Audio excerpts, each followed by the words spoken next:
So in yes, we are going to consider another exam revision as we are preparing ourselves for the exams ahead of time. So we are given that is our March 2026 exam. So we are going to consider this quickly and see how we're supposed to attempt these typical questions. All right. So that is what you're given. In 3 hours, we are going to have the question paper. Let's see with the time if we are able to do that in the time frame that we are given. So that is the first part.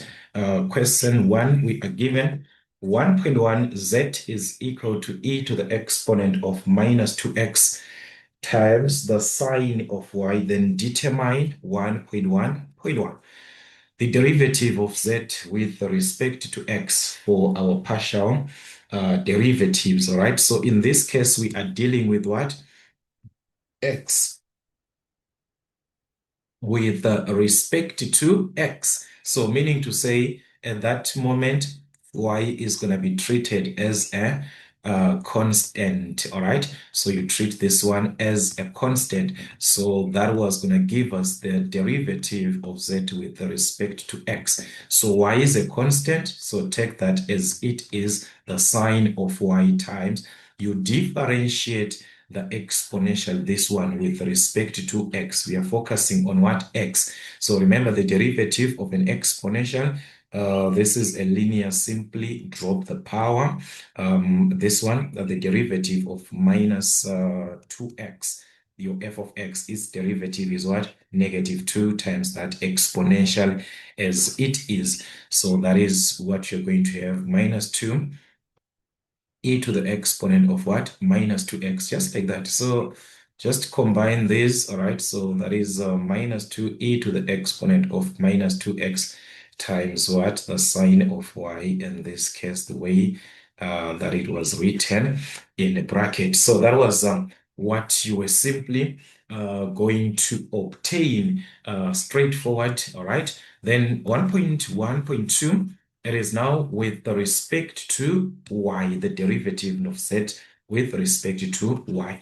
All right, so meaning to say, what is happening in this case is that x is now a constant, this part with x, it is now our constant. So meaning to say, as we are going to differentiate with respect to y, we're going to take the constant first as it is, then differentiate this part of y, this one with respect to y.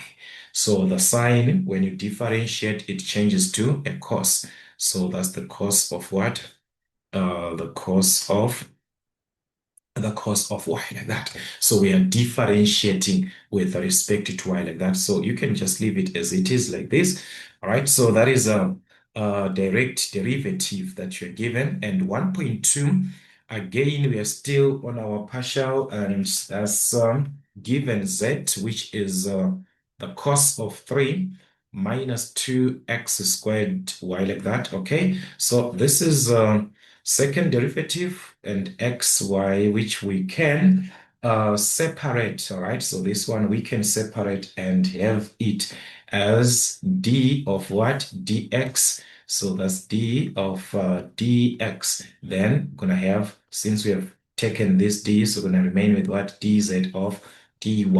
So that's times dz of what? dy, like that. The derivative of z with respect to y, which we need to determine or to calculate as we are given that z here. So we need to determine this, all right? So let us focus on finding the derivative of z with respect to y. In that case, it means x is simply a constant, all right? Where we see x, that's a constant. So all this 3 is a constant.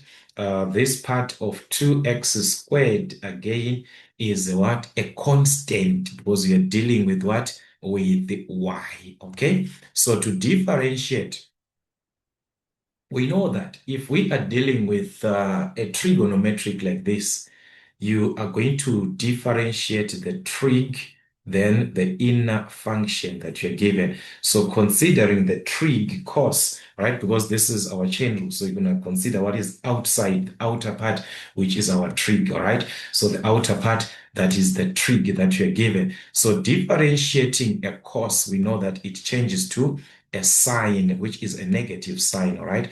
So cos changes to a negative what? A negative sign. So we differentiate the trig.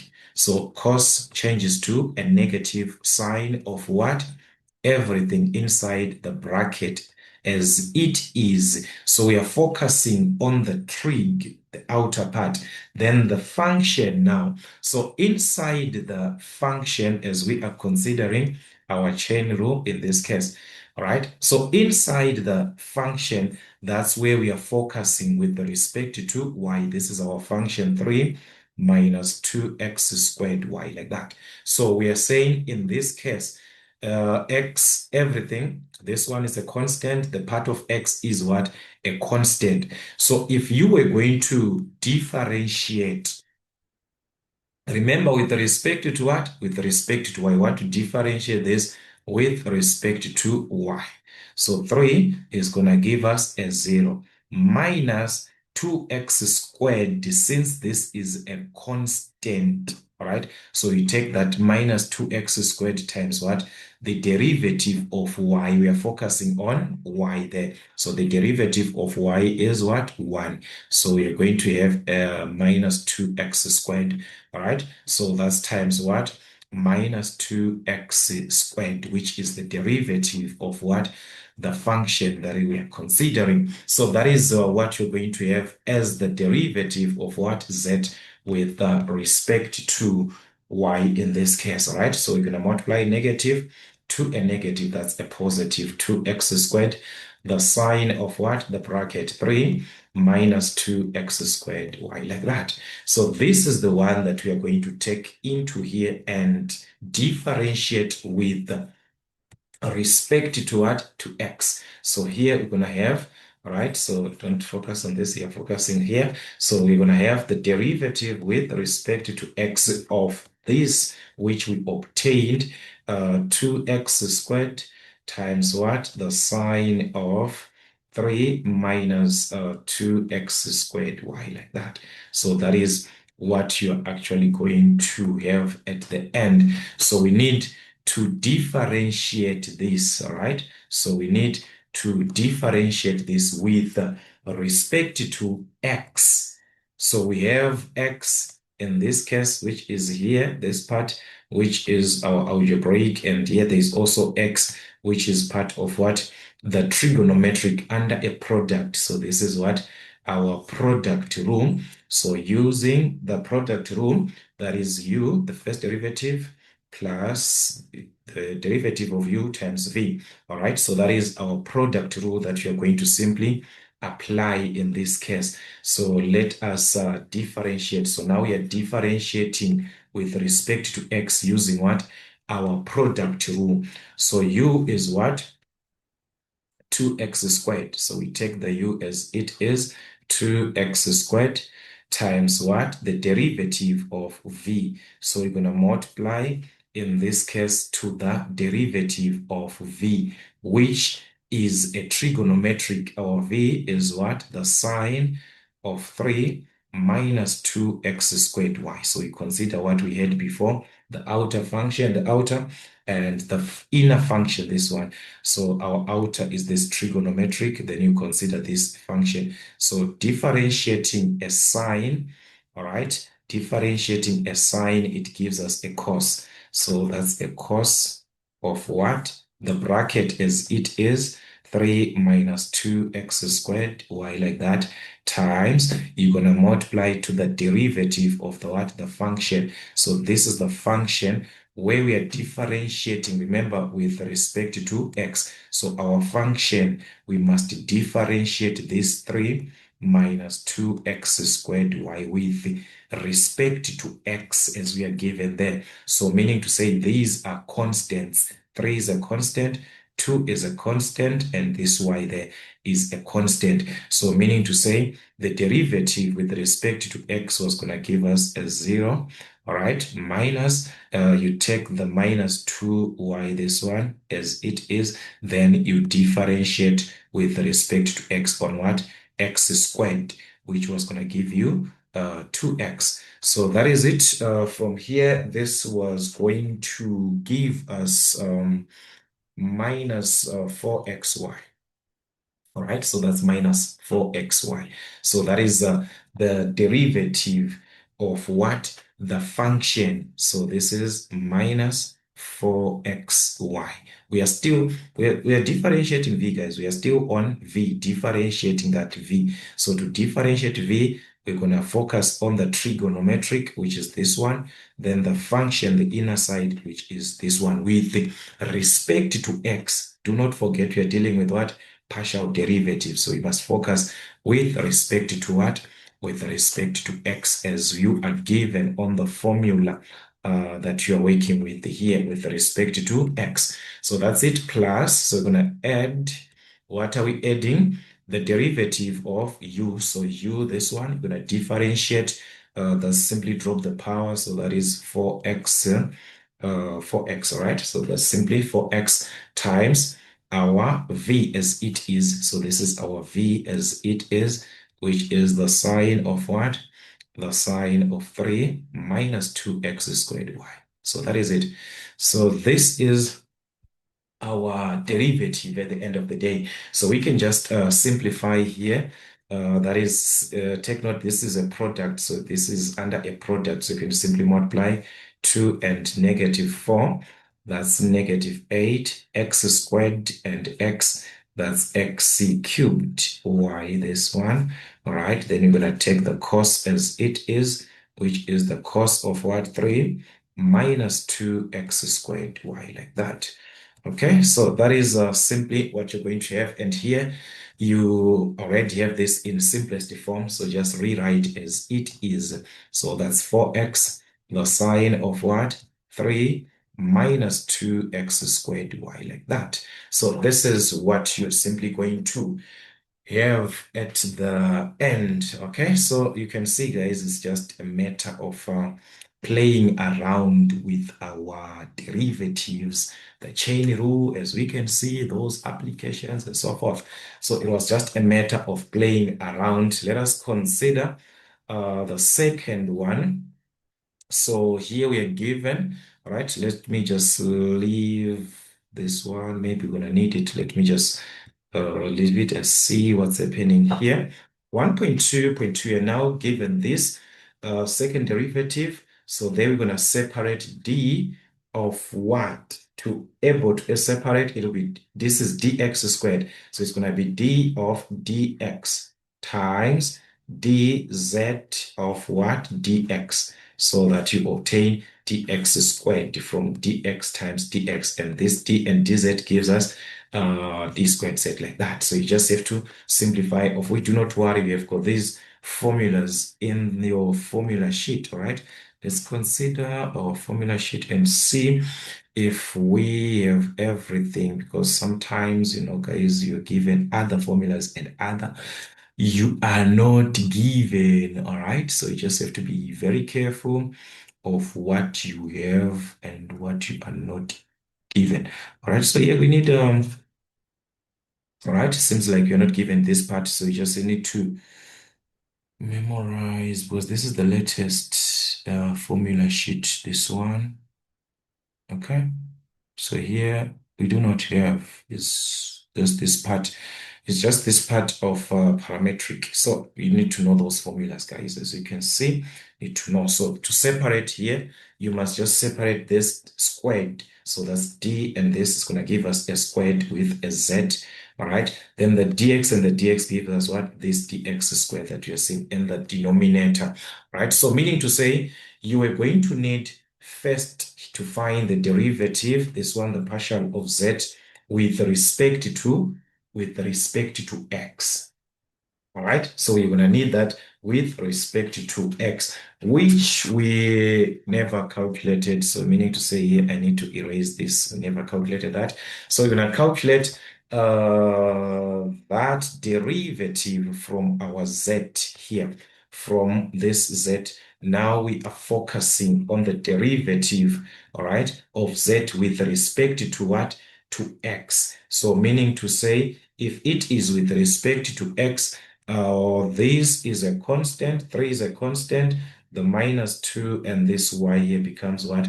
The constant. So you have to be careful when you're differentiating. So that derivative of z with respect to x is the one that we are considering here. So focusing on the trigonometric of this nature, you're going to consider the outer part and this function. So the outer is this trigonometric a cos. When you differentiate a cos, it changes to a negative sign. So that's negative sign of everything inside the bracket as it is. Then you multiply to the derivative of the function, this one as it is. But do not forget that you're differentiating with respect to what? It's x, z with respect to x. So that function, this one, the 3 minus 2x squared y, you must focus on what? On x. So 3 is a constant, the -2 and this y, they are what? Constants. So meaning to say, when you're to differentiate, 3 was going to give us a 0. All right, then we take the -2y, since this is what? A constant. Then we differentiate x squared, this one, with respect to x. So x squared is going to give us what? 2x. Seems like we dealt with this one before. All right, anyways, let's see here. -2y and this 2x is going to give us what? -4xy. We dealt with this one before. All right, anyways, that is what you're going to have. That's negative sign of what? 3 minus 2x squared y, like that. So let us simply multiply negative, negative, that's a positive. Then we're going to have what? 4xy as it is times what? The sign of 3 minus 2x squared y. So this is what you were going to have at the end. Okay, so we have the derivative of z with respect to y, that partial derivative. So let us replace it into this, right? So we're just going to substitute back as it is. So that is with respect to x, we are differentiating what? This part this time as it is, 4xy times what? The sign of 3 minus 2x squared y, like that. So this is what you are going to differentiate, and you're differentiating with what? Respect to x. Guys, remember here, with respect to x. So we are back to the product rule as we had before, that product rule, because the first part, it's a product, 4xy. That's a term on its own, this one with the x. Remember, we're focusing with x, and there is x. So that's our u, and here there's also x. So this term of the trigonometric will become our v. So we can use our product rule. So that's it. Let us differentiate. Okay, our u is what? Our u is 4xy, like that. So that is, we're going to simply need to differentiate it for that case later on. All right, here there's no need. Let us just rewrite. So it's u as it is, 4xy, okay, times what? The derivative of what? V. So as we consider v, guys, we dealt with this one before, as we had that cos, all right? We dealt with this derivative of a cos. We saw how do we differentiate it. So it's the trigonometric, the sign changes to a what? To a cos. So that's the cos of 3 minus 2x squared y, like this. Then you differentiate the what? The function, this one, but with respect to what? X, which we dealt with before here, because it was differentiated with respect to x. Remember, it was differentiated here with respect to x. So we obtained what? -4xy. So that's times what? -4xy. This is for the what? For the function. All right, this is the outer part, which is the trigonometric. All right, which is the trig, then the function. Then we are done. So that is differentiating our v, plus we are going to move on to what? The derivative of what? U. So the derivative of U, this is our U. So remember, U is what? 4xy, like that. So want to differentiate with respect to x, with respect to x here. So it means 4 and what? 4 and y, they are constants as we are considering with respect to what? With respect to x. So we're going to take 4y, the constant. We differentiate our x, which gives us what? A 1. So that's 4y times 1, which is what? 4y. So that was going to give us 4y, the derivative of what? Of u. Then times what? Our v, where our v is what? This trigonometric as it is, times the sine of what? 3 minus 2x squared y, like that. So this is it, just like that. You're done. So you just have to simplify, then you have your final answer. That is here, this is a product. All this is under a product. So simply multiply 4 and negative 4, that is going to be negative 16x and x, that's x squared, y and y, that's y squared. Then the cos as it is, the cos of what? 3 minus 2x squared y. Okay, then on this hand, it is already in simplest form. Just rewrite as it is, 3 minus what? 2x squared y.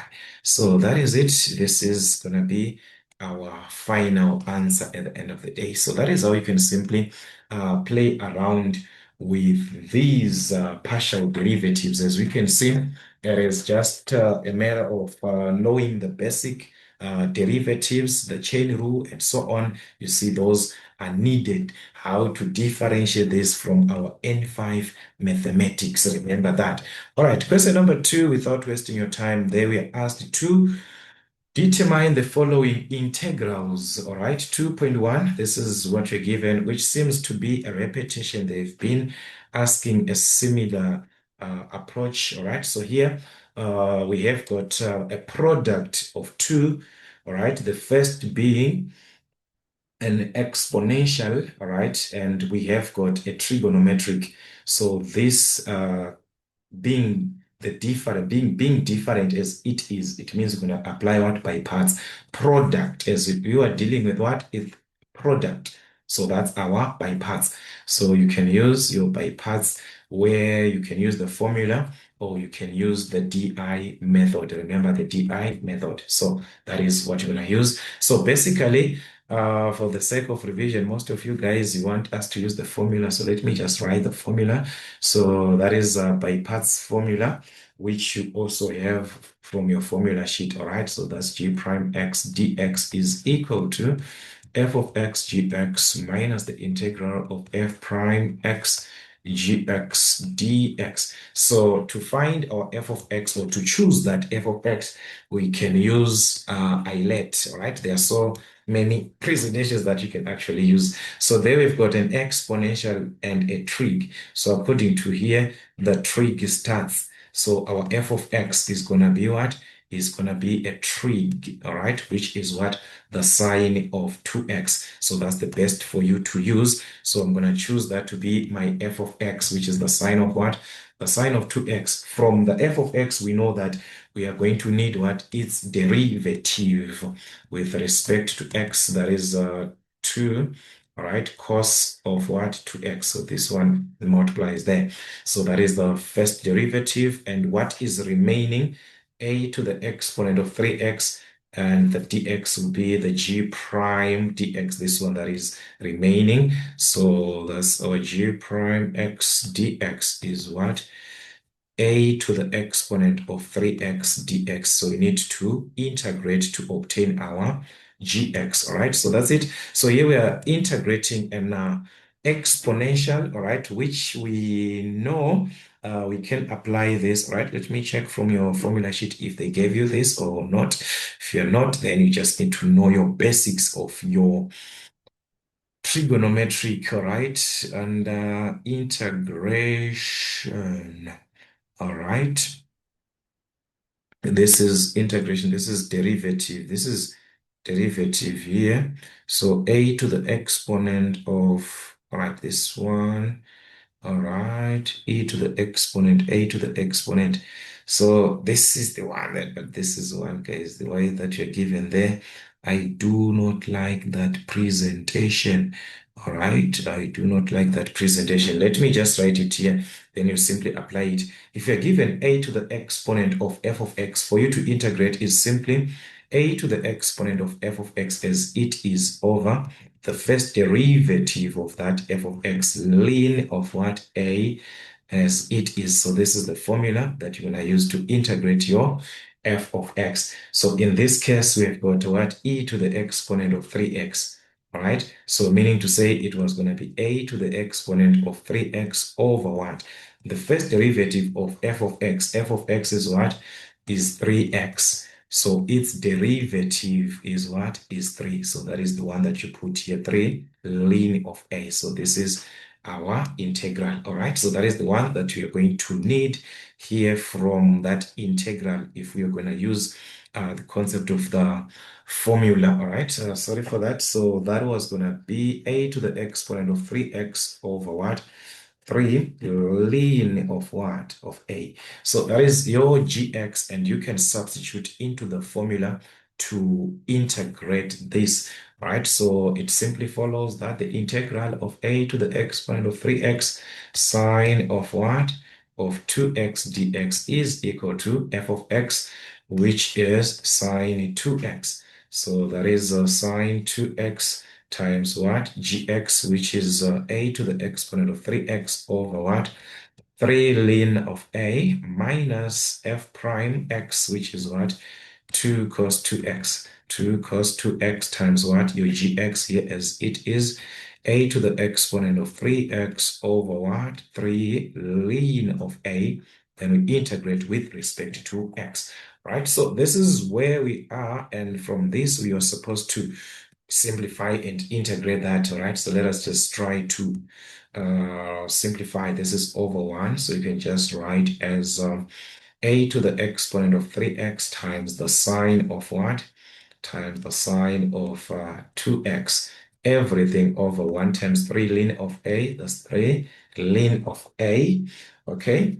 Minus, there's a negative here, then we're going to simply take the constant outside of the integral. The 2 is a constant, all right? 3 over ln a is a constant. So you take that one as 2 over that, because this is like over 1. So it's 2 over what? 3 ln of a constant. So you remain inside with what? This trigonometric and that exponential. So that is a to the exponent of 3x and what? The trigonometric of cos 2x with respect to x, which you must what? Integrate. And by integrating this, we are seeing that we are back to the by parts again, because we are back to the product of 2, all right, an exponential and what? A trigonometric. So we're back to that, where we are going to choose our f of x and so on. So using that eyelet, we saw that our f of x is going to be what? A trigonometric. So from here, you're going to choose your f of x, which is going to be a trigonometric, the cos of what? The cos of 2x, and find its derivative just like before. So a cos changes to a negative sign. So that's negative 2 sine of what? 2x. So the g prime is the remaining part, which exactly is the one that we used before. So this one, we already calculated it before as it is. So simply use your formula. As we are integrating, we are going to apply our by parts. All right, so meaning to say this whole part was going to be, all right, here, let us just rewrite as it is. All right, minus 2 over 3, the ln of a, times the the integral of this, which we are using by parts. And from our by parts formula, remember, this is your by parts formula here. So we're going to take f of x times what? Gx. So our f of x is what? Our f of x is cos 2x times what? Times gx. Our gx, like I said, it goes back to the one that we calculated before. This one, as it is. All right. So you're going to take that is your what? That is your gx. So this was going to be cos 2x, all right, times what? A to the exponent of 3x over what? 3 ln A. This is 3 ln of A, okay? Remember, we are using our by parts formula, so that's minus what? Minus, we're gonna do that integral, all right, as we are to use our formula. So this is minus here, the integral of what? F prime x, where our F prime is this, negative 2 sine of what? 2x times what? The gx, the same gx, this one that we substituted there, a to the exponent of what? 3x over what? 3, the ln of a with respect to x. So this is what you're going to have like this. Okay, so basically this is what you're going to have. And let us just try to simplify before I introduce something here. Let us just try to simplify. This is 3 ln of A. Then we're going to just expand these, all right? Just try to expand properly as we can see here. Okay, here let's just expand. All right, let's just simplify this one first before expanding, because I see, guys, I'll be confusing you. So let's simplify this, taking out the constant outside and so on. So the constant minus 2 and 3 ln of A. So here we're gonna just remain with what we had, minus 2 over 3 ln of A. Okay, so here let me just rewrite as it is. This is over 1, so you multiply. So that's A to the exponent of 3x cos what? Cos 2x over 1 times 3 ln of A. That's 3 ln of A. Then we factor out this one out of the integral, negative and negative. That is going to give us what? A positive. Then we take out the constant, 2 over what? 2 over 3 ln A. All right, so you're going to remain with the integral of sine 2x. This is what is remaining. All right, and what? That exponential. So a to the exponent of 3x sine what? Sine 2x with respect to x. This is what you're going to remain with. But I want you to see, because you're supposed to integrate again. But guys, look, this part here is exactly our question. That is exactly our question here. This exactly what we are having on our question. So that is, you can rewrite that, all right, here, because this is representing our question. So we're gonna just expand and have our question as it was, all right, the integral, or you can choose any letter. You can use I for that, representing what? The integral that you're given there, or you can just rewrite as it is, all right? A to the exponent of 3x, the sine of what? 2x dx. That was our question. So we have to replace it into this answer that we just simplified, and see what you're going to have, all right? And as we are substituting this, all right, as we are replacing whatever that you're integrating, simplify here, expanding what? Brackets, so that it will be easier for you to collect those like terms, which is the integral question that you are going to what? Focus on. So here, let us expand. This one is going to multiply this. So that's simply the numerator to the numerator, negative to positive, that's negative 2a to the exponent of 3x cos what? 2x, everything over 3 ln a times 3 ln a. This is going to give us what? 3 ln a squared, or 9 ln a squared. Okay, it's up to you. Then here you expand it properly. This one, negative 2 ln of a, it multiplies this one. So that is numerator to numerator, negative 2 times positive 2 is going to give us what? Negative 4. 3 ln a and 3 ln a is going to give us what? 3 ln a squared. The integral of what? A to the exponent of 3x sine what? sine 2x dx, which is our question. So this is the one that I'm saying you can write this as I like that. All right. Or you can, you work as it is with that. Okay. So this I is just for us to have like, because you're just repeating, all right? So you're gonna take this to the other side. So it was gonna be I plus, this is a negative. So when you take it, it's gonna be a positive 4 over what? 3 ln A squared. I, this one, right? Representing that I, our integral question as it is, all right? So this is equal to, all right, so we're going to rewrite this one as it is a to the exponent of 3x sine of what? 2x over 3, the ln of a, right, minus 2a to the exponent of 3x cos 2x over what? 3 ln of a squared.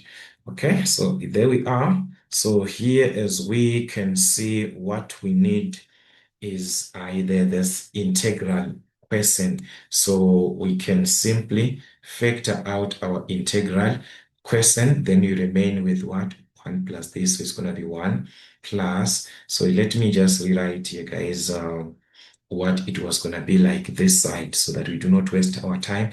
So it was going to be 1 plus 4 over what? 3 ln A squared. Okay, so that is what you're going to have. So in order for you to add this, 1 is same as writing this denominator as it is 3 ln A squared over what? 3 ln A squared. So that is it. So since the denominators are the same, you can simply combine what? The numerators, 3 ln A squared plus 4 over what? That same denominator, 3 ln A squared. So that's it. So that is what you're going to have after simplifying here this part, which is what?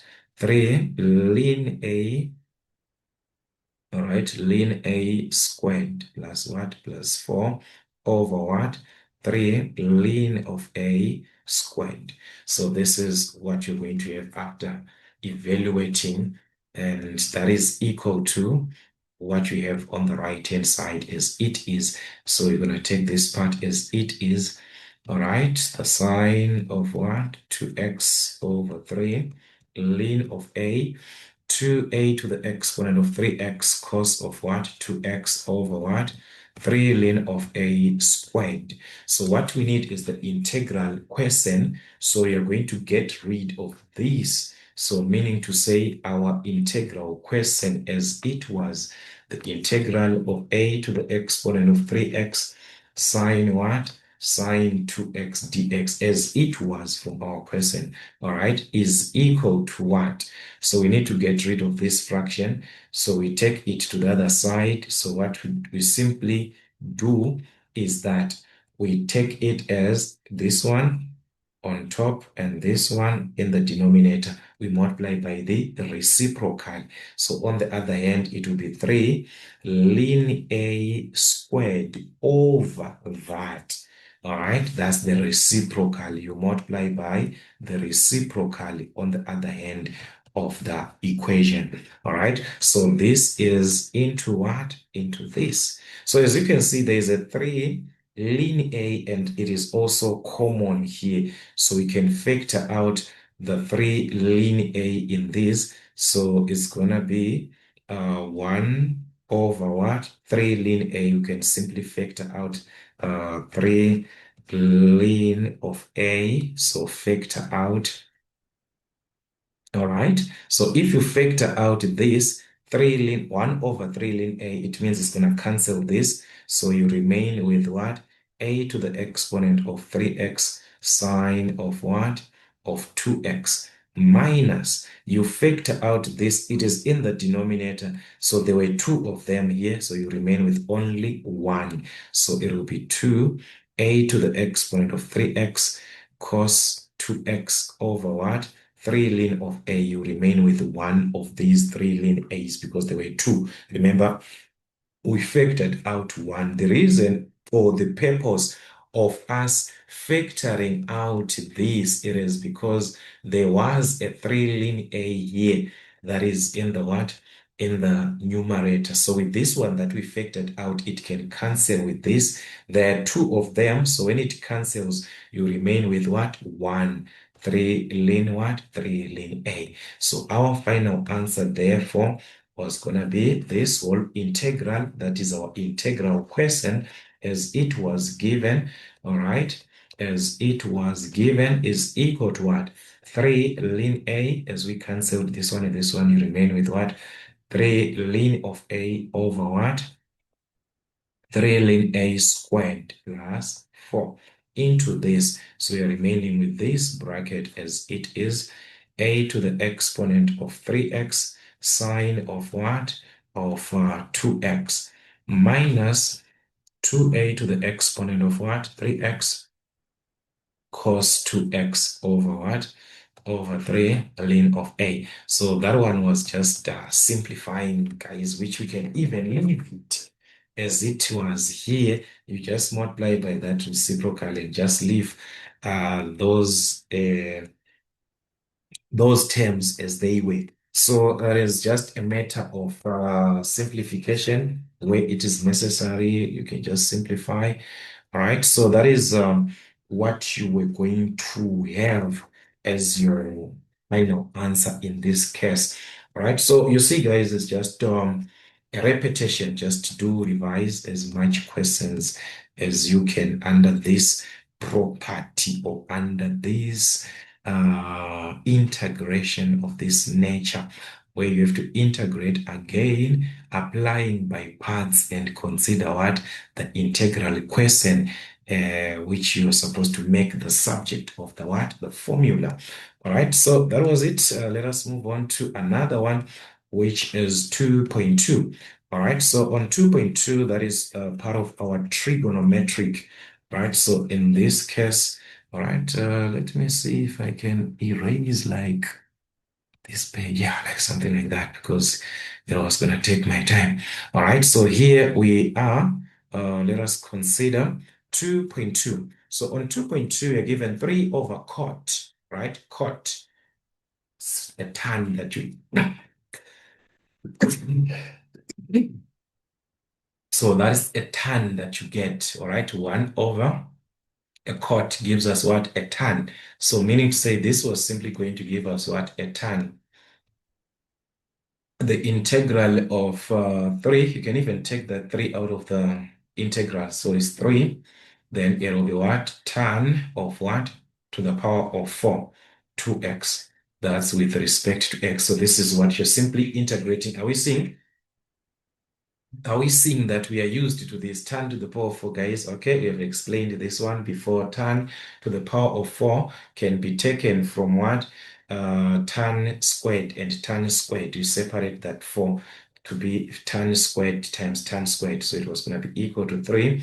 The integral of tan squared of 2x times what? Tan squared of 2x with respect to x. Why taking a tan? Because tan squared ax gives us what?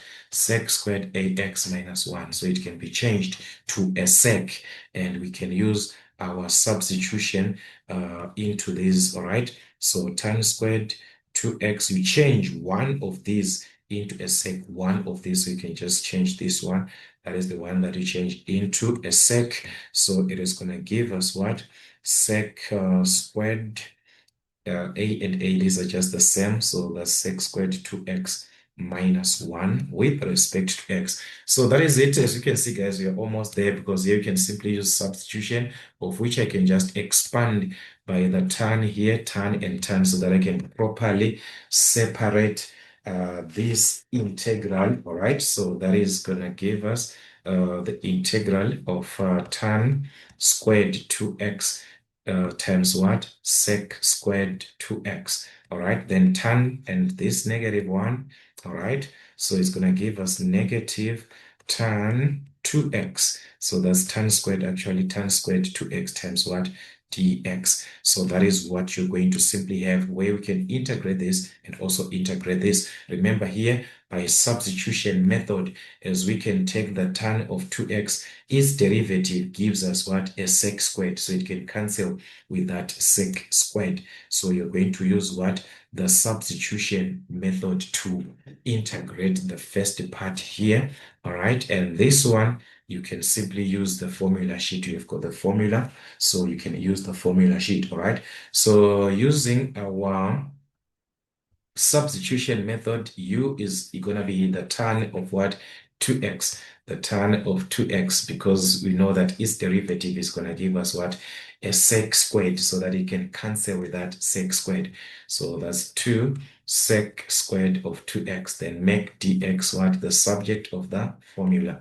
So that's du over what? 2 sec squared 2x. So you're going to substitute into this for you to integrate. So it was going to be tan, which is u. So that's u squared. So it was going to be u squared in this case. All right. So it was going to be, sorry for that, u squared times what?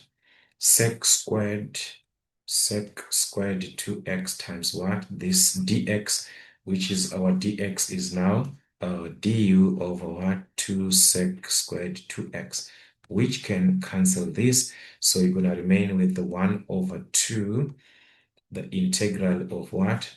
1 over 2, the integral of u squared with respect to u, which is going to give us 1 over 2 times what? We add 1, so that's u to the exponent of 3 over 3, which is u to the exponent of 3 over 2 times 3, which is 6.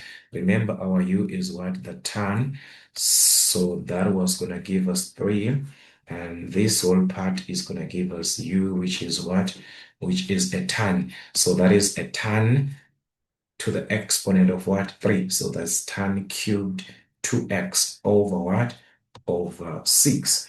Okay, so that was it. Yes, the substitution method, as you can see, is gonna play a role, or you can use by inspection. By inspection, so many ways, all right? Still, we're gonna have the same answer by inspection. Then the tan squared from your formula sheet, all right? So this, you can take it from the formula sheet if you integrate the tan squared. All right, here the tan squared ax is going to give us this. So that was tan squared 2x. So in place of a, you're just going to put a 2 like that. So that is how you're going to simply integrate a what? A tan squared from our formula sheet. We are given that.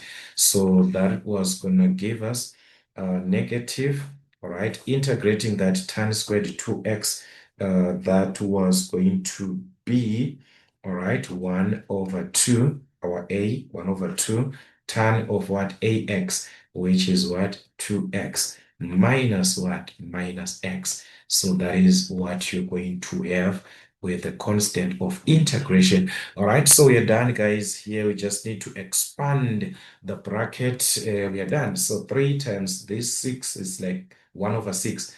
3 times 1 over 6. That's 1 over 2. So it's going to be tan cubed 2x over what? Over 2. So this is going to give us a 2. All right. Then here we are multiplying. So this was going to give us first negative 1 over 2 tan 2x. Negative times negative, positive what? X. But there is a 3 which is outside. So 3 times minus 1 over 2. That's minus 3 over 2 tan of what? 2x. 3 times x, that is what? 3x plus the constant of integration. You are done. So that is simply playing around with this approach. You can integrate so many ways, all right? So there are actually so many ways that you can use or apply, but just for the sake of revision, I'm just gonna use this one and use other ways to prove or to verify if you're obtaining same answers, all right? So 2.3, you are given, that is this time, all right? Let us see. from 2.3, we're given to integrate sine, all right, and there's a cos. So these are both trig. So it is not by parts where you're going to use by parts. No, this is a trig and a trig. So remember that cos and a sine to the exponent of m times cos to the exponent of n concept. So expanding that also depends with which one do you want to expand? But as for me, it's easier to work with a smaller power, which is what? Cos cubed. So I can separate that cos cubed ax as what? As cos squared ax times what? Cos ax. Because cos squared, this one, can be written as what? As a sine. So that is going to be the sine to the exponent of 5ax. So expanding a cos cubed was going to give us what? Cos squared ax times what? Cos ax. Why writing this? Because we have a substitute of a cos squared, which is easier to work with, because cos ax, all right, cos of ax is, when it is squared, that is simply 1 minus what?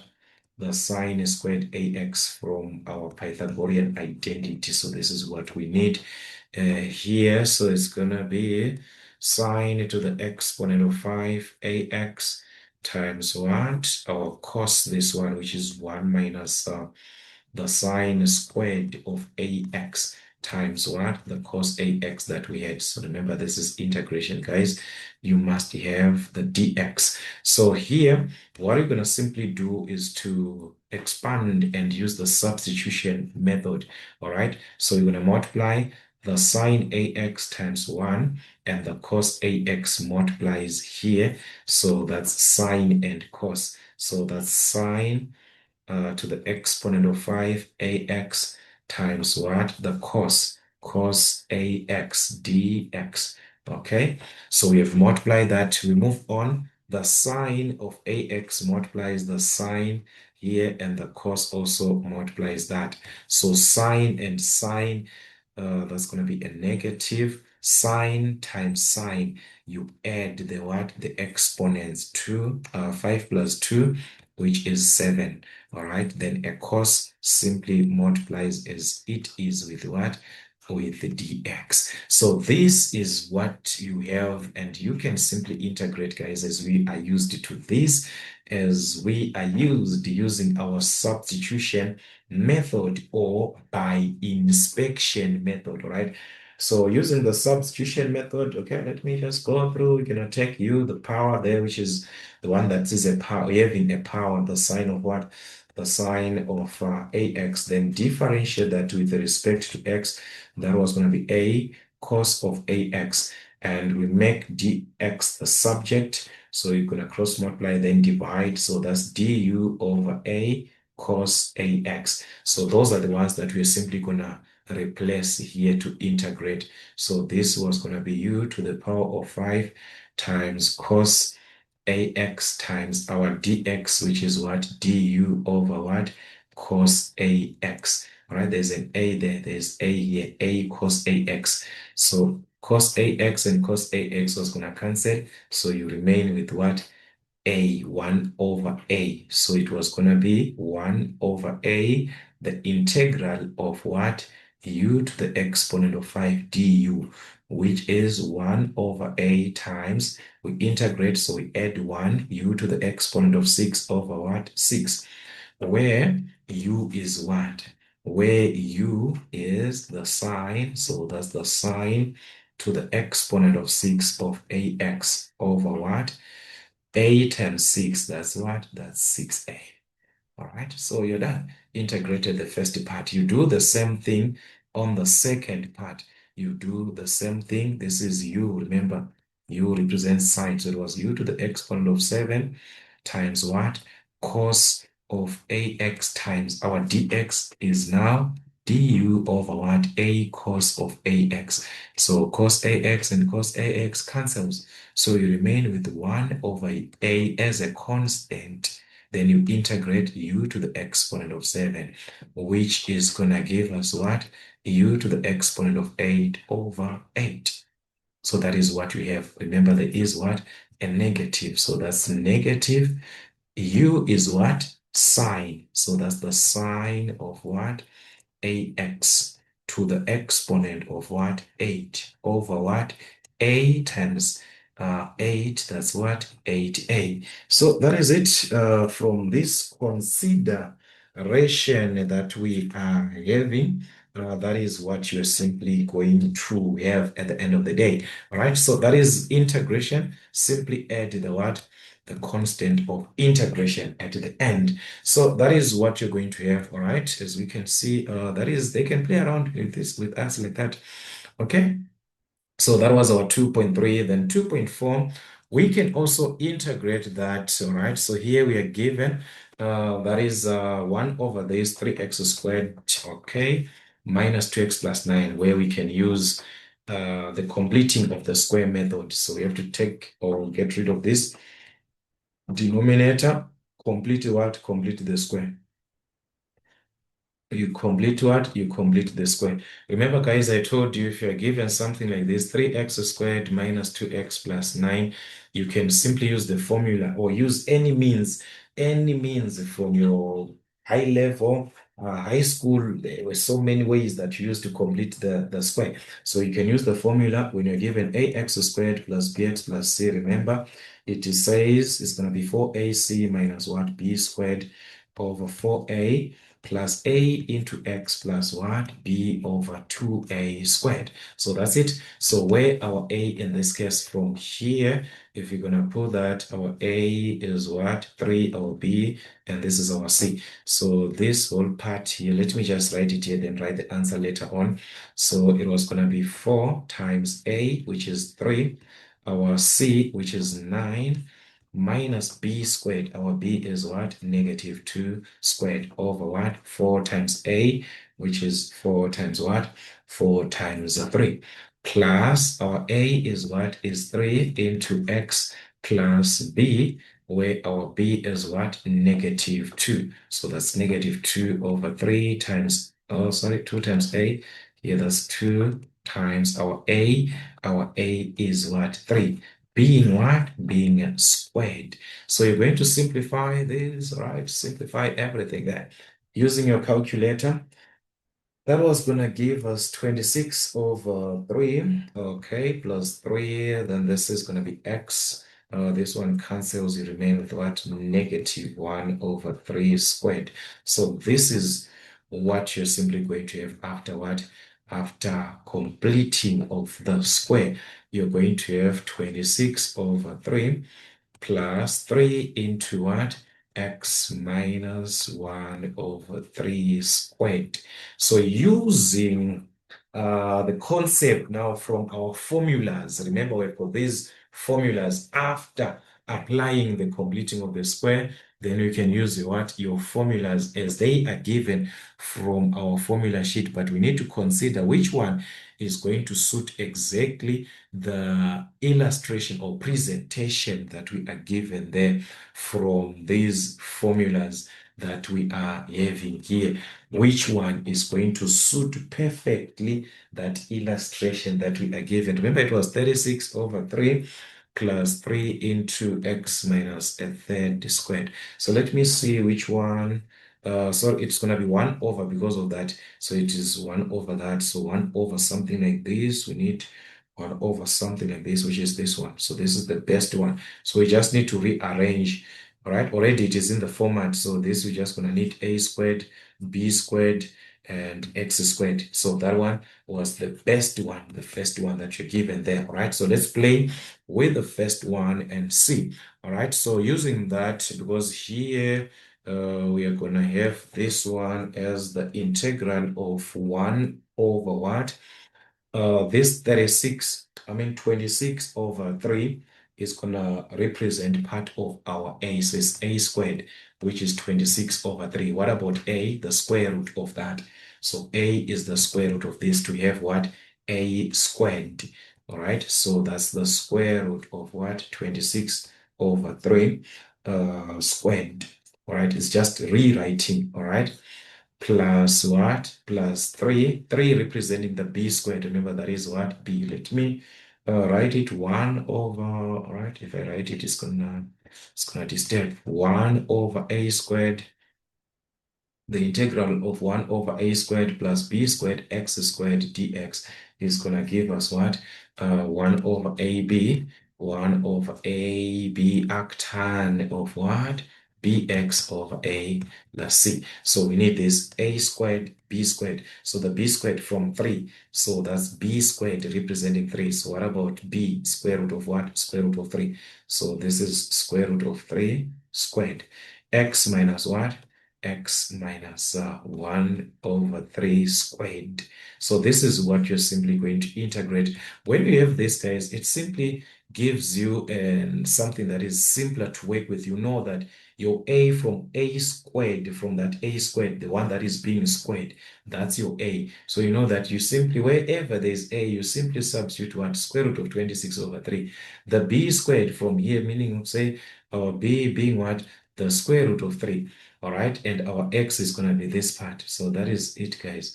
All right, so on the b, on the a squared, this one, that's the one that I want us to focus on. That, I mean, on the a, this one. A here is the same as the square root of 26 over the square root of 3. So you can even write it in that manner if you want, depending with what you're given. All right, so let's have our answer. 1 over AB, so that's 1 over our A, this one. All right, so that's square root of what? 26. All right, square root of 26 over square root of is the same as this one. So over square root of what? 3 times square root of 3, our B, 1 over AB. B is what? Square root of 3. So this was going to definitely cancel this part, all right? So that's it. Here, 1 over what? AB, arctan of what? Arctan of bx. Our b, our b is what? Square root of 3. So the square root of 3. Our x is the whole part where the x is the bracket. X minus a what? A third. Over what? A, our a is what? This one. The square root of what? The square root of 26 over the square root of 3, so that we can properly see how to apply or to use that. All right, so this is it. We can see that on the first part, this was going to simply cancel. Then you remain with what? 1 over the square root of what? 26. Arctan of what? All right, here you simply divide square root of 3 divided to square root of what? 26 over square root of 3. You introduce the multiplication, so you take this one on top, square root of 3 over what? Square root of 26. So square root of 3 times square root of 3 gives us 3 over what? Square root of 26. So meaning to say, in the numerator, this whole part, when it is simplified, this whole part, when being what? Simplified, it is going to give us 3 over 26. So it will be like this, arctan 3 over square root of 26. But remember, there is what? X minus a third there. So the 3, this one that we have in the numerator, can multiply the bracket 3 times x, which is what? 3x. 3 times minus a third, which is what? Minus 1 over what? The square root of 26. That's it, plus the constant of integration. You are done. So that's how basically you can work that way to integrate. All right. So many ways of presenting our answers at the end. Some of these you can leave the simplifications, all right, and just work out the way that it is. But it is good for you to just evaluate, all right. So take note, when it's 4 marks, it's half, half, half. They'll be marking a half, putting a half, a half, a half. So show as much stages as you can, as much stages as you can on your what? On your calculations. All right, so that was our question number what? Question number 2. All right, 18 marks on that one, everything that we have just answered. All right, so that is we're going to consider the other section of our question paper. So Our question number 3, determine the following integrals by means of what? Partial fractions. So the first one, 3.1, let us apply our partial fractions. Considering the denominator, we can see that it is of the higher degree. X was going to be raised to the exponent of 2, then that's x squared. This 2x to the exponent of 2 was going to be what? 4x squared. So that's actually 4x to the power of 4. So that is the denominator compared to the numerator.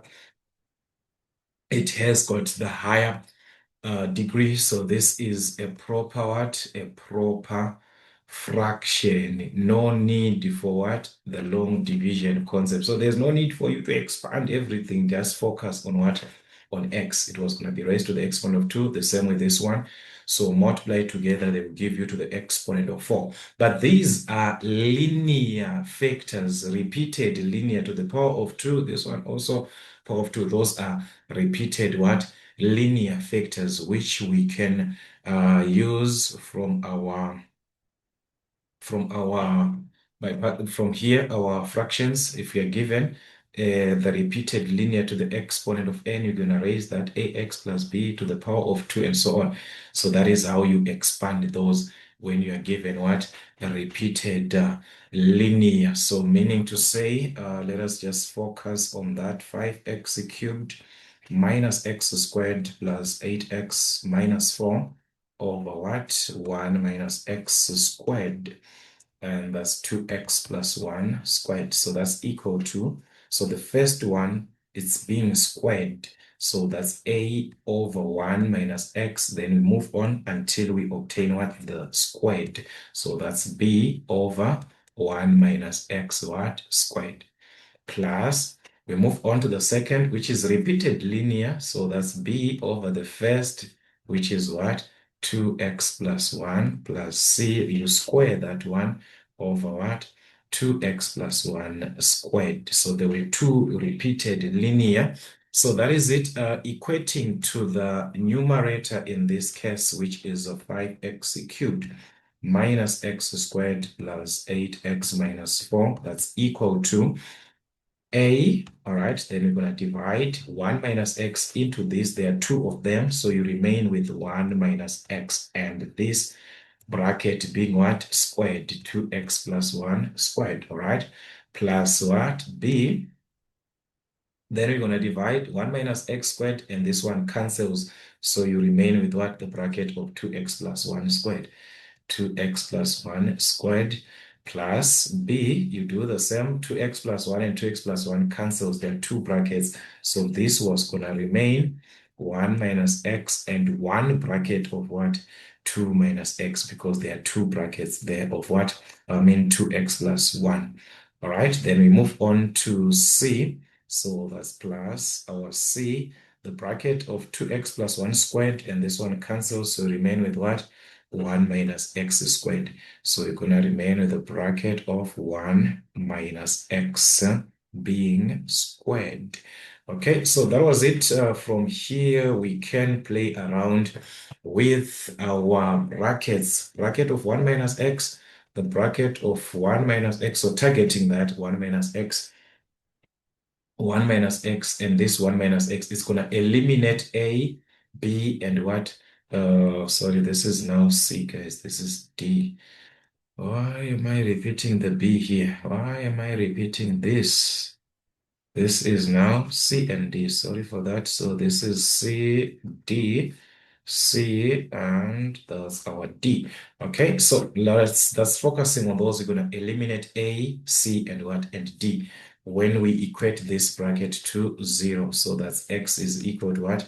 X is equal to 1. So when x is equal to 1, you can substitute and eliminate. That's get rid of A, B, and A, C, and D. So on the left-hand side, or from the left-hand side, when you substitute that and simplify, you are going to obtain the value of B, because this was going to remain. So you remain with what is on the left-hand side and B. So in that case, B was going to give you 8 over 9. Sorry for that, guys. I just wrote the answer there using the calculator. And with the same concept, working in the bracket of 2x plus 1, 2x plus 1. So you guys, just pardon me. It's just because it's like something that we have worked out a lot of times, all right? So when x is what? If we take 2x plus 1 equal to 0, x is going to be what? Negative half. So when x is equal to minus 1 over 2, substitute again, that is going to eliminate a, B, and D. So you remain with C. So that was going to give you the value of C. All right. That was going to give us, this was going to eliminate C. This is part of C. So it eliminates A, B, C. So it gives us the value of D. So this was going to give us the value of D. Sorry for that, which was going to give you negative 71 over 18 if you simplify properly. So after that, you are going to be limited because we do not have any other bracket to consider. So the only way was to expand our brackets and equate those coefficients and so forth. So you have to expand. So the left-hand side, just take as it is, 5x cubed minus x squared plus 8x minus 4. So that's equal to, so you expand here.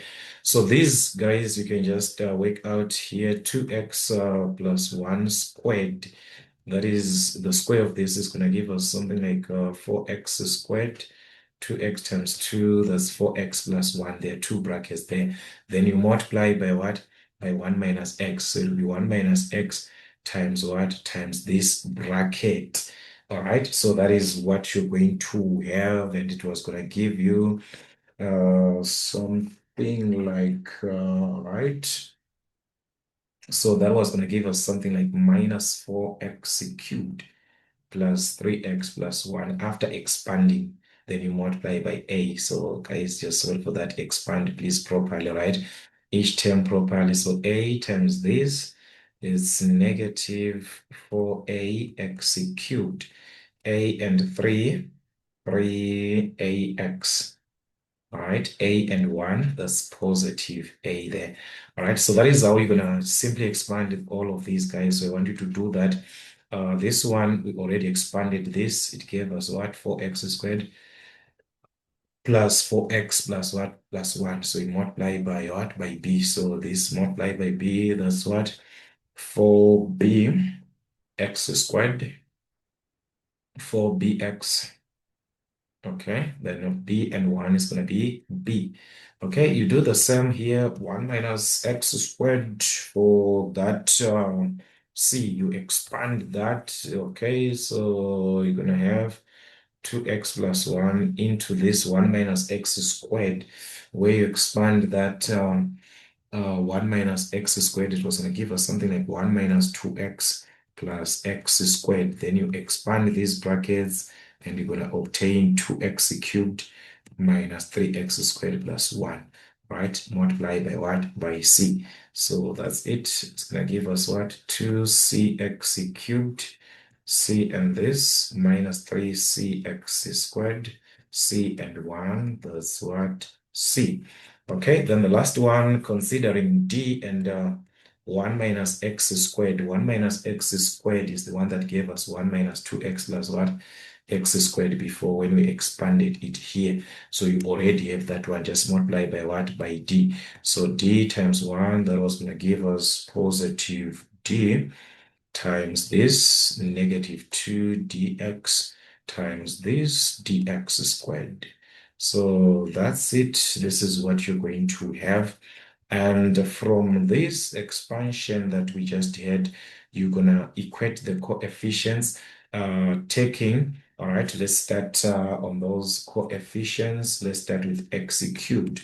All right, so you're going to work with x cubed on the left-hand side and on the right-hand side. So there is x cubed here, where the coefficient is what? 5.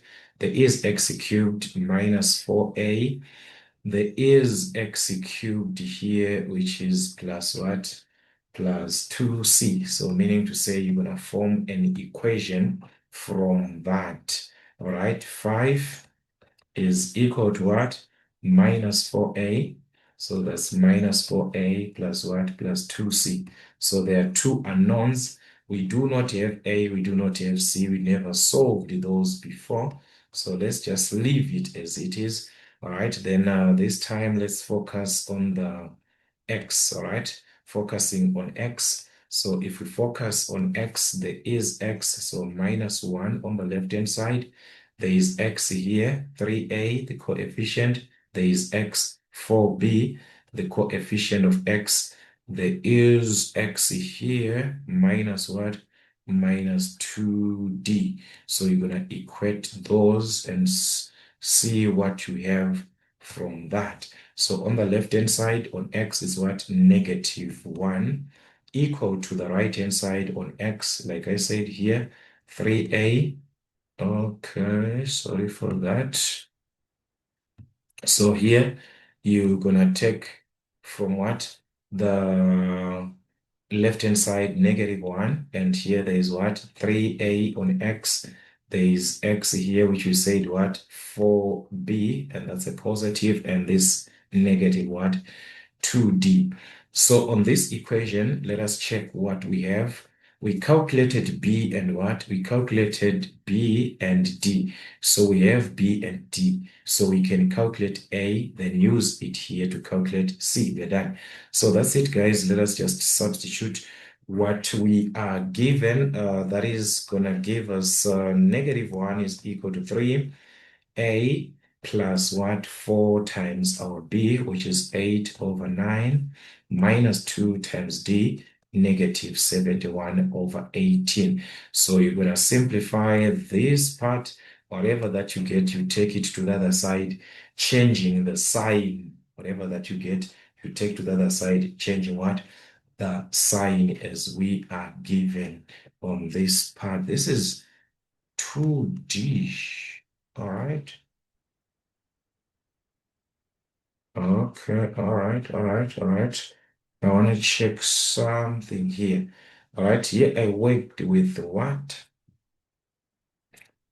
Okay, guys, look what happened. Here, you have to pardon me, guys. Here, this whole part has messed up. I do not know what can I do to restart this, guys. I cannot start the whole video. Here, I worked with x, not what? X squared. That was x squared instead of what? Instead of x. So guys, can you pardon me on this part? Can you pardon me on this part? I need to change this. Um, Sorry for this, guys. I need to change this because I'm like, all right. All right, but I was just supposed to change like x squared on take x and put 8. If you worked with that one, it was going to be simply easier, right? So let me change so that does not affect. Let us use another color here since this is a correction. So this is a correction, guys. Let's correct here x squared, not here was indicating x instead of what? X squared. So, guys. All right, let's see. So if it is x squared, where else do we have x squared? Here, there is x squared. So there's what? A 4b. And there's an x squared here, negative 3c. There is another x squared here, which is what? The d that you're having there. So let us correct. So this one is just a correction. Okay, so meaning to say it was going to be minus 1 is equal to the coefficient of x squared. All right, then x squared here, which is what? Positive 4b. X squared here, which is what? Negative 3c. X squared here, which is what? Positive d. So that is it. Having the values of what b and d, yes, we calculated that. So this one is just going to take b and d.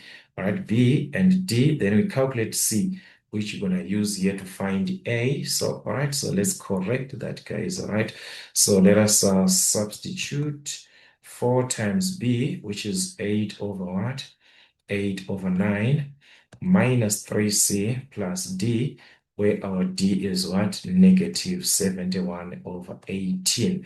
So that was it, guys. That was it. So please correct that. Then you're going to simplify this, combine to this, take it to the what? To the other side of the equation, changing the sign, remember. So it was going to give us 11 over 18, which is equal to what? Minus 3c. Remember, we are solving for c. So divide by negative 3. All right, so if you divide this answer by negative 3, you're going to get 11 over what? 54. So this is the value of what? C. So with the value of C, we can substitute it here as we have got what? That C and solve for A. So it means 5 is equal to minus 4A. All right, so that's minus 4A plus what? 2 times C, which is 11 over what?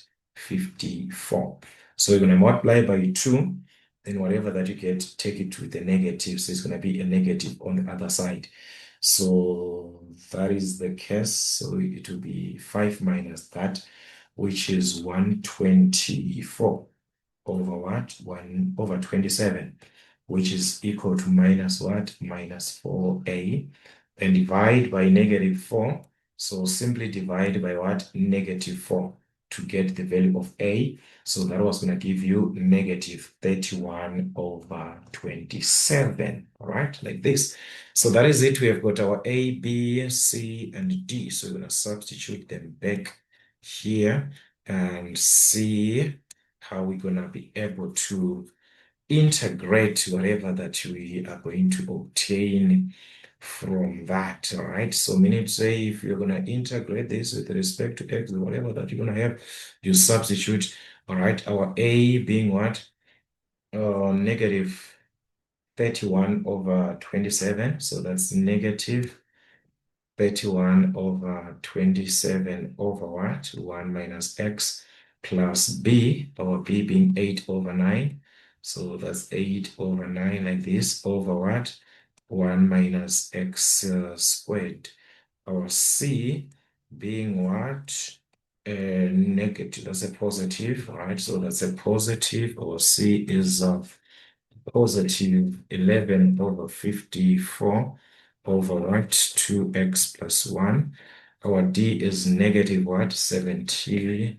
So that's negative here, 71 over 18 over what? 2x plus 1 squared. So that is the whole part that you have to consider to be what? Integrated with respect to x after converting this to what? Partial fraction by partial fractions. So now let us integrate. As we can see, some of these integrals, they are direct. Some we have to apply our substitution. We can take these constants out of the integral, negative 31 over 27, the integral of what? 1 over 1 minus x with respect to x. All right, this is going to be plus 8 over 9. All right, the integral of 1 over what? 1 minus x squared with respect to x. Same here, 11 over what? 54. The integral of 1 over what? 2x plus 1 with respect to x. And the last one being negative 71 over 18. The integral of 1 over what? 2x plus 1 squared. So that's 2x plus 1 squared with respect to x. So let's integrate each piece properly and see what we are going to have at the end. So if we're to integrate this, all right, negative 31 over 27, it was going to multiply, remember, ax from that integral of 1 over ax plus b dx is going to give us 1 over a, the coefficient of what? X, the ln of ax plus what? B. So that was going to be 1 over the coefficient of x is what? Negative 1. The ln of 1 minus x, all right? Which you multiply to the what? Negative 31 over 27. So negative, negative, definitely was going to give us a positive. All right, so that is it on this one. You're going to obtain 31 over 27 as positive. 31 over 27, the ln of what? 1 minus x. All right, so that's it. Let us move on to another part, which is, okay, so we're done with this. So we move on to this one, which we're going to consider, and this one I'm going to need it later on. So let me just see where I can put it, maybe even here. All right, so the second one, what you can do is to use our substitution method.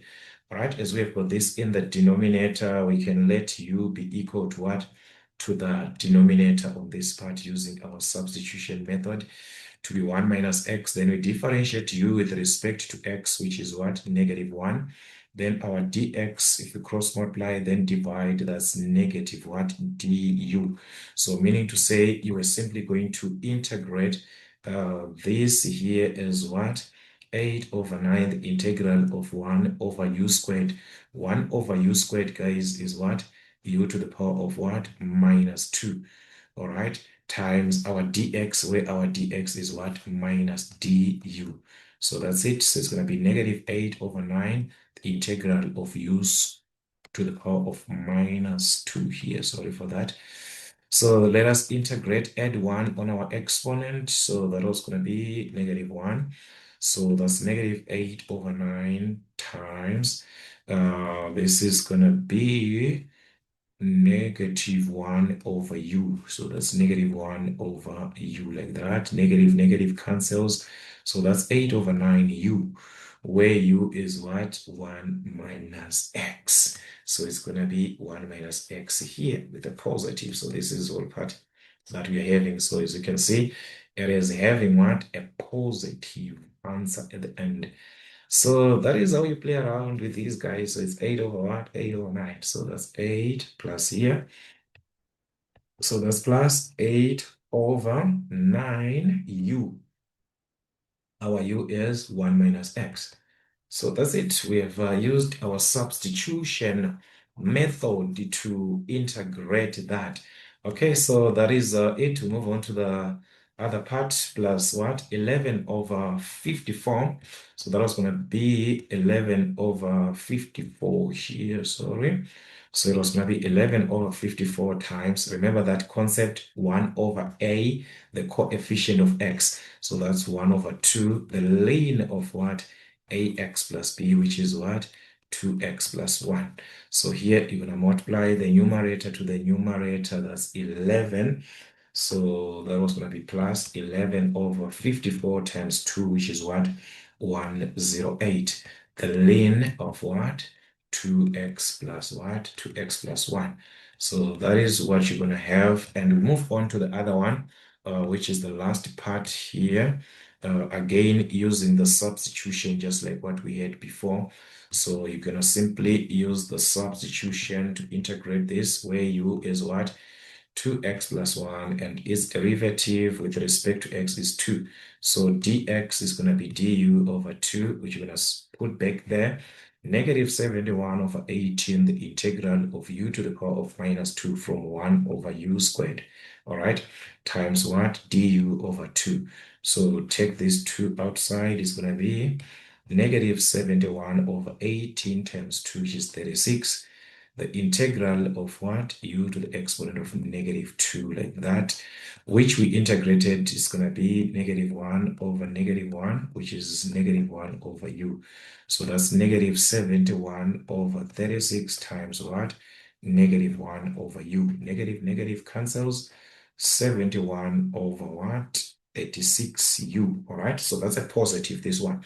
So that is what you're going to have, positive 71 over what? 36. So that's 36u, where our u is what? 2x plus 1. So that's our u, this one, 2x plus 1. So we have integrated each piece. Each part, each piece was integrated. So you can add the constant of what? Integration at the end. So that is your integration at the end of the day. This is what you're going to have. So you see, guys, it's just yeah, direct. It's just direct. It's something that you can play around.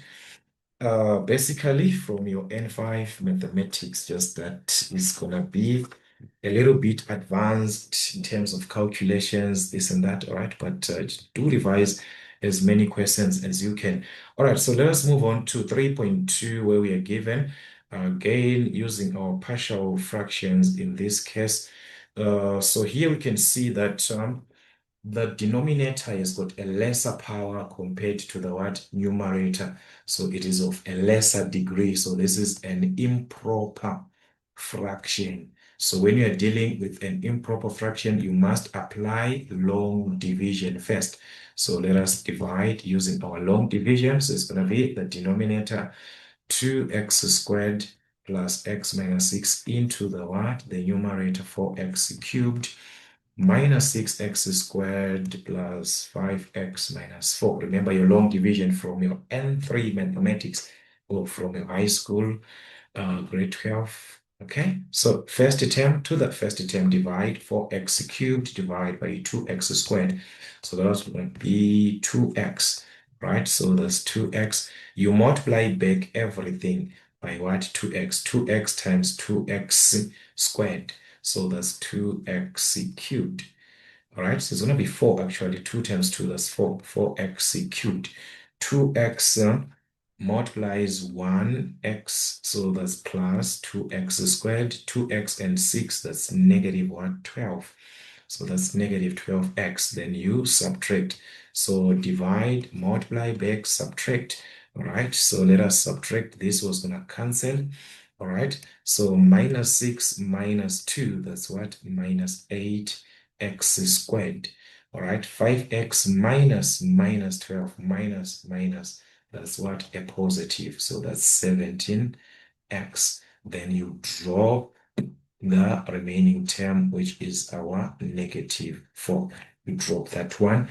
And so after you divide back again, first term versus what? First term, just like what we had before.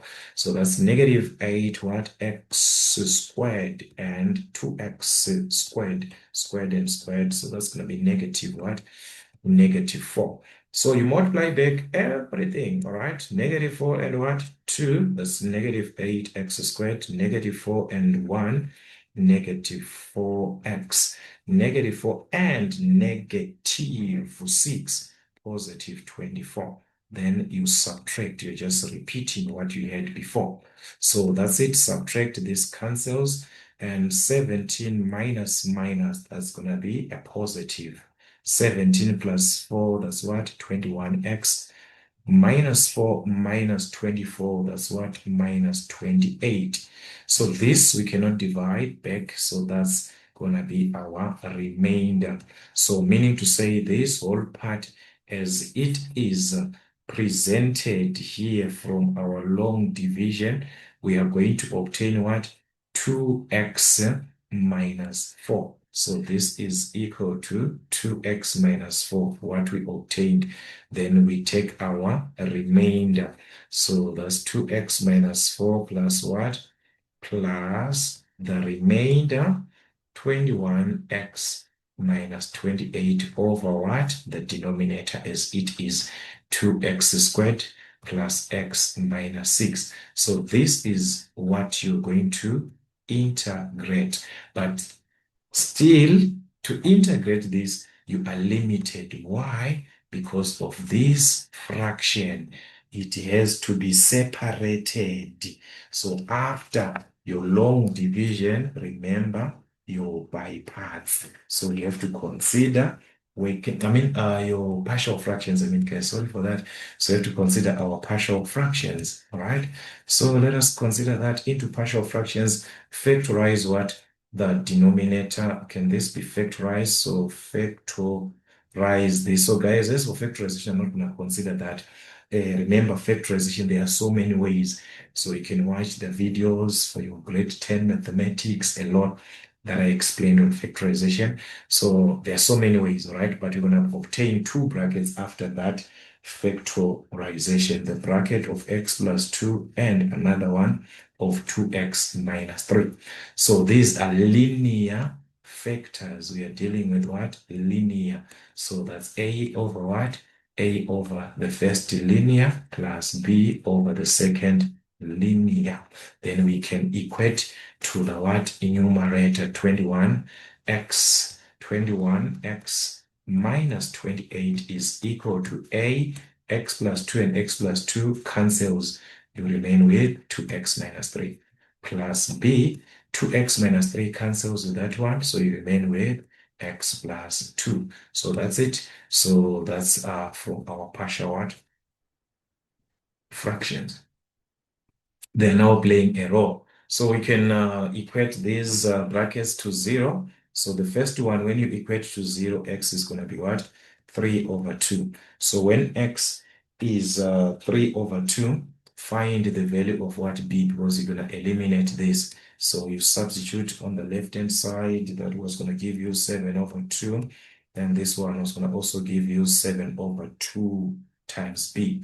So that's 7 over 2b. This cancels. So b is what? 1. All right. Using the same concept, equate this bracket to 0. So that's when x is what?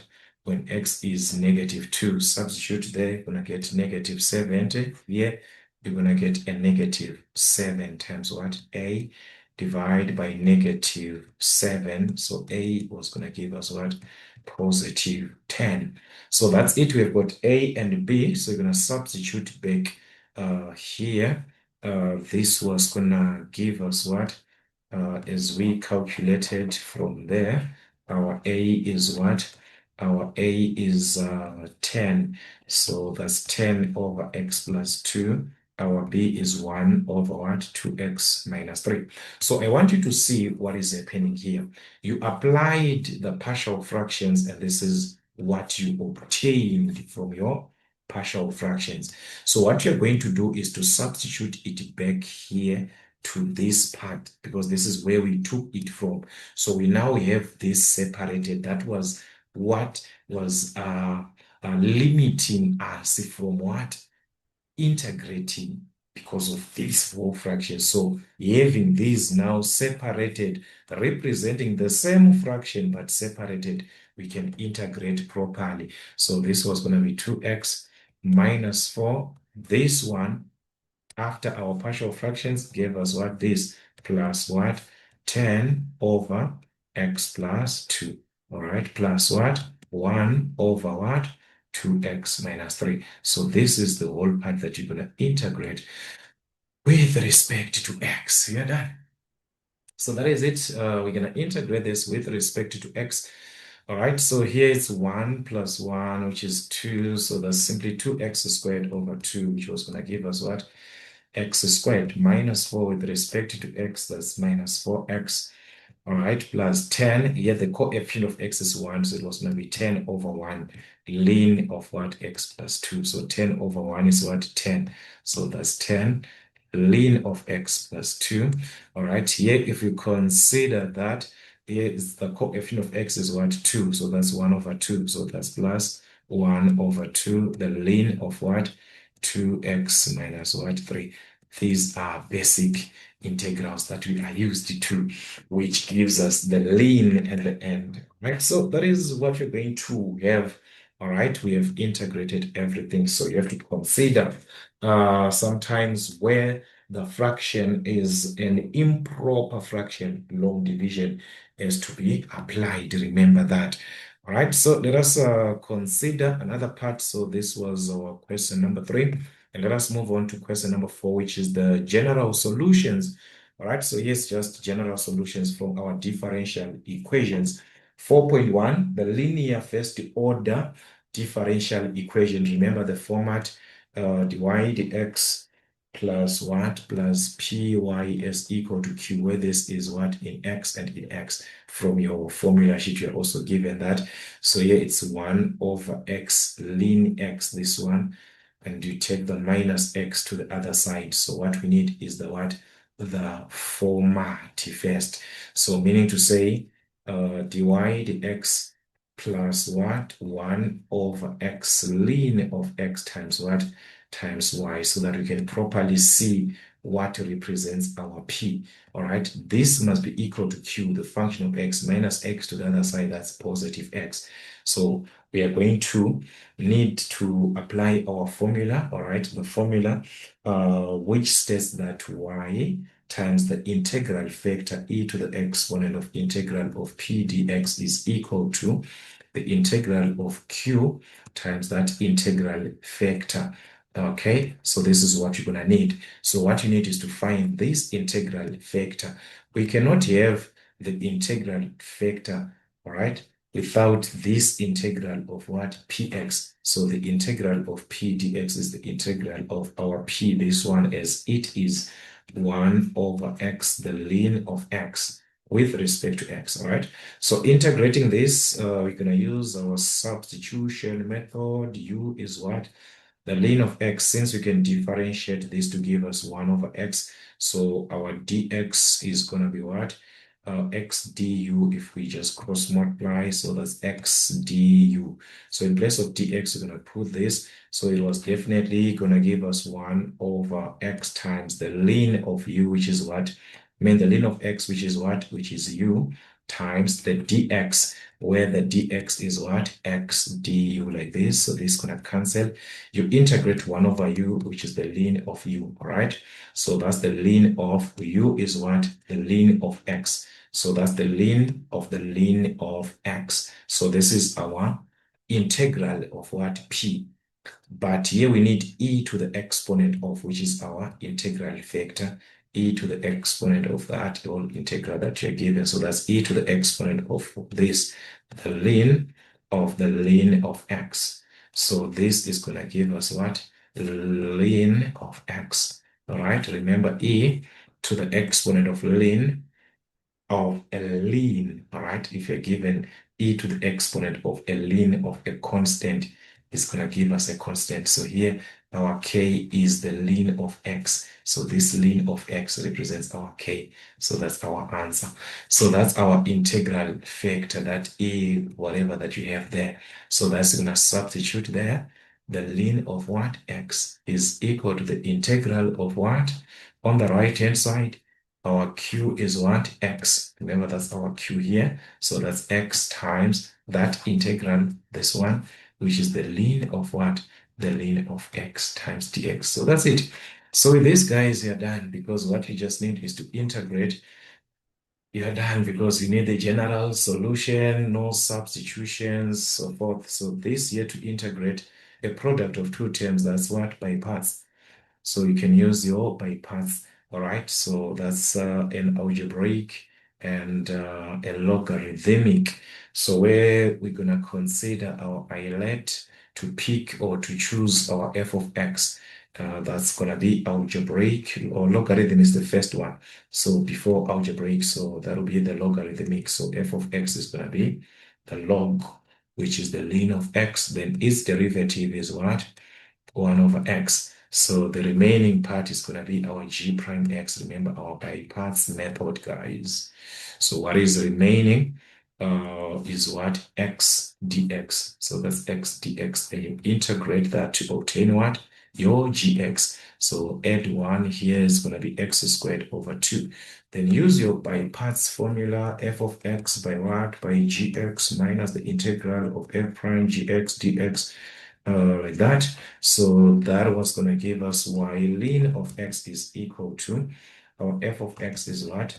The ln of x times what? Gx, which is x squared over 2 minus the integral of f prime, which is this one, 1 over x times our gx, which is what? X squared over 2. All right, with respect to x. So that's it. You just needed that to work out your by parts. And having this, you can simply integrate, guys. We are used to this. That is simply simplify here. This is going to be x over 2. So we can integrate that. All right, so here, this is same. You can just write x squared ln x squared, the ln of x over 2, minus, we can take the 1 over 2 as it is a constant, 1 over 2. So you're going to remain with the integral of what? X. with respect to x. So you integrate that x, which is x squared over 2. So that's it, you're done. And the constant of integration, you are done. So this is it. X squared, the ln of x over 2, multiply this is going to be x squared over 2 times 2, which is 4, plus the constant of what? Integration. You can actually leave your answer as it is, right? Because it will do this, you can leave your answer as it is. There's some they divide by ln x up to the constant. It is another way of presenting it, all right? So we can just leave it as it is, but yeah. All right, so that was it, 6 marks, all right? So that's basically what you're gonna have. Then the other one, let's consider that's the second one for 6 marks again. And in this case, we are given that's 4.2, all right, which now we're dealing with the second order. The second order, we know the format first that we are supposed to have a y x squared plus ab dy dx, all right, plus cy is equal to f of x. So that is exactly the format that we have. And what we need is to have our auxiliary equation, which is formulated when we let our dy dx to be equal to r, and we let our y to be equal to what?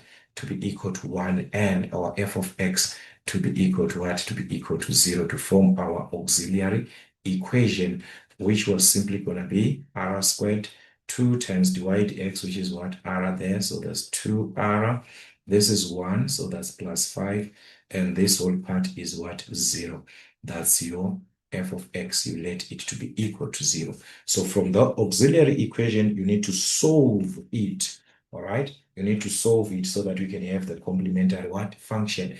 So that's a quadratic, which we do not have vectors here. So use the quadratic formula. All right, b squared minus 4ac over 2a. So our a being what? The coefficient of r squared and so on. So this is our a, b, and c. So simply substitute into the formula, minus 2 plus or minus the square root of b squared.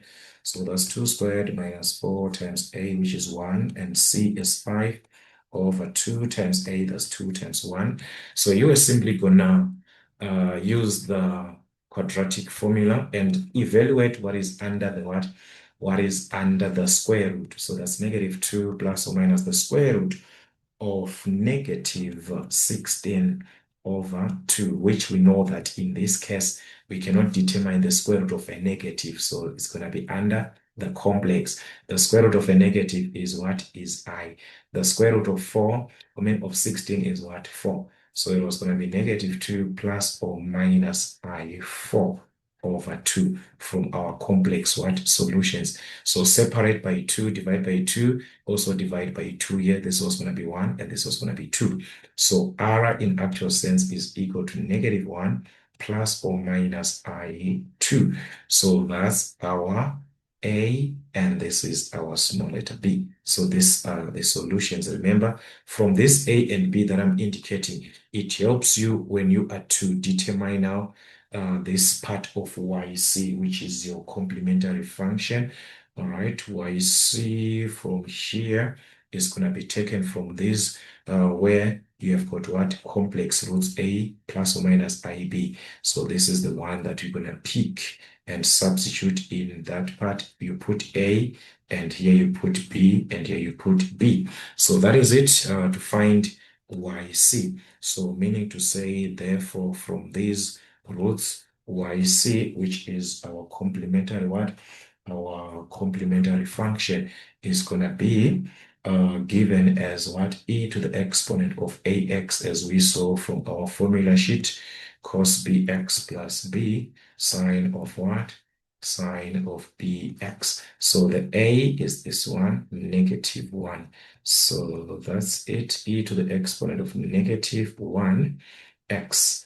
Then a cos of this b is this one, which is 2. So that's 2x plus b sine of what? 2x again. So that's what you're going to have. You have got what? Your complementary function, you may see. All right, so that is it. That's it. Let me just write or take it here. right? So that we can have the space to write the other part. So that's how you play around, guys, with this. As you can see, it's just like a repetition. We've been working out these, like, I do not know, guys, like how many times actually, but this is revision. There's no way that we can neglect revision, guys. Revision is part of what? It's part of your syllabus. You need to consider revisions before what? Before your examinations from your question papers and so forth. All right, so that was it from what we are given. So we're gonna continue. Now we move on to the stage 3, where we're gonna focus on the particular what? On the particular integral. So the particular integral in this case, that's our YP, which is taken from our f of x. So we relate it from f of x. What we are given on f of x is what? A quadratic, that f of x. So you relate it from f of x. So when you are given a quadratic, therefore, yp is going to be given. Since we have used a and b, so we're going to continue as cx squared plus dx plus e, our quadratic, all right? So what is that we need from that particular, from this yp? We need to find these values c, d, and e. So that is the part of y here. So what we need is to find dy dx and the second derivative from that. So let's find dy dx, all right? 2 times c, that's 2cx, and this is going to give us d. Remember, these are constants. E is a constant. Derivative is going to give us what? A 0. Then we differentiate again. That's to find what? The second derivative. So 2c is going to be our answer, the constant. Remember, this is c. D is a constant. You get a 0 there. So with this, you substitute them back into the original equation, the one that we had, to find what? To find A, B, and C. All right, to find C, D, and E. So we must find these constants, C, D, and what? And E. We substitute back into the original equation. Dy x, that part is this one, 2c plus what? Plus 2 times what? Dy dx. This is our dy dx, which is 2cx plus what? Plus d. All right, plus 5y there. So that's plus 5 times. This is our y, which is what? Cx squared plus dx plus what? Plus e. So this is what you're going to have. So you equate that to f of x, which is what? 6x squared. So this is equal to 6x squared. So with this in mind, remember what is that you need is to find these values of A, B, of C, D, and E. So let us expand our brackets and equate the coefficients as we have these. So that was going to be 2C plus 2 times 2, that's 4cx, 2 times d, that's 2d, 5 times cx squared, that's 5cx squared, 5 and d, that's going to be 5dx, 5 and e, that's going to be what? 5e. And this is equal to 6x squared. So since we are dealing with a quadratic, you can just have like ax squared plus bx. So that's 0x plus 0. So you're going to equate the coefficients, considering the coefficients of what? Of x squared. So let us consider where there is what? X squared. On the left-hand side, there's x squared. The coefficient is going to be what? Positive 5c. And here there is x squared, which is what? Equate to 6. So meaning to say, 5c is equal to 6. So you can solve for c, divide by 5 by 5. So that was going to give us the value of c, which is 6 over 5. All right, let's do another part. Focus on x. Okay, so let's not make mistakes like previously. So on x, here there is x, so that's 4c, positive 4c. Here there is x, positive what? 5d. x here is going to be 0. We do not have x, so equate to 0. So that is how you play around with this one. So that's 4c, all right, plus what? 5d plus 5d is equal to what? A 0. So remember, we calculated c, so you can substitute that. 4 times what? 6 over 5 plus 5d is equal to 0. So you can solve for what? For d, all right? So 5d is going to be equal to, you take that to the other side after multiplying, that will be negative 24 over what? Over 5. Then divide by 5, you have got the value of d, negative 24 over 25, if we are to divide by what? By 5. So we have our d here. All right, so this is our d on this one, and this is our c. So what we need, we are left with what? We are left with e, all right, the unknown e. So let's work with the constants. So definitely there was no way you have to expand. Then consider the constants. That's 2c. All right, so here there is a constant 2c. There's a constant here, which is what? 2d plus 2d. All right, and 5e. So, all right, sorry. Yes, we are still on the left-hand side, and what? 5e. So that must be equal to the right-hand side, okay? With the constant we do not have, so that's S0, so you equate to 0. But we have c, we also have d, so you can substitute and calculate e. So that's 2 times our c, 6 over 5, plus 2 times our d, negative 24 over what? 25, plus what? 5e, and this is going to give you a 0. So you're going to simplify whatever that you have here, then you take it to the other side of the equation. So 5e is going to give us negative 12 over 25. If we take it to the other side of the equation, then divide by 5, that was going to give you negative 12 over 125. So that's it. We've got A, we've got C, D, and E, so you can substitute back into YP, which is considering our particular integral. Remember what we had here on our YP. So therefore, YP can be written as cx squared, 6 over 5 x squared plus dx, which is minus 24 over 25x plus e. Our e is what? Negative 12 over what? 125. So that's basically what you were going to have as your what? As your particular integral representing what? YP, this one. So with this, all right, with what? That YC that we had before from our complementary function, you combine them to get what? The general solution. All right, so here, guys, let me just erase and have our general solution at the end. So that's how you play around with this, you adapt. So guys, you see, exam, they just try to play around with time management.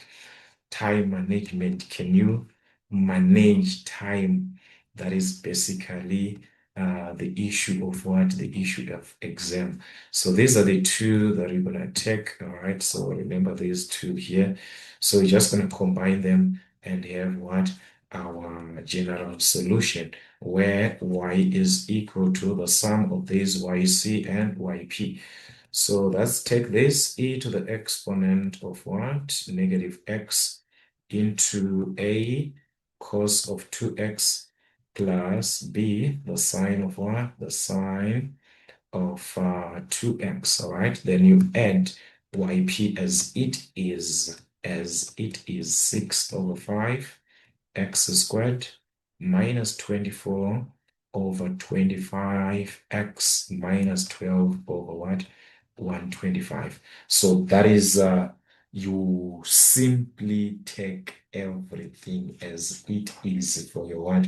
For your general solution. So we are not working with finding A and B. This is not the particular solution where you have to calculate for A and B. On this case, you are done as it is, all right?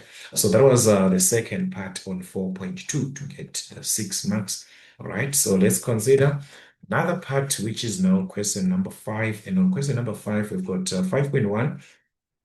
All right, let's see what we have here.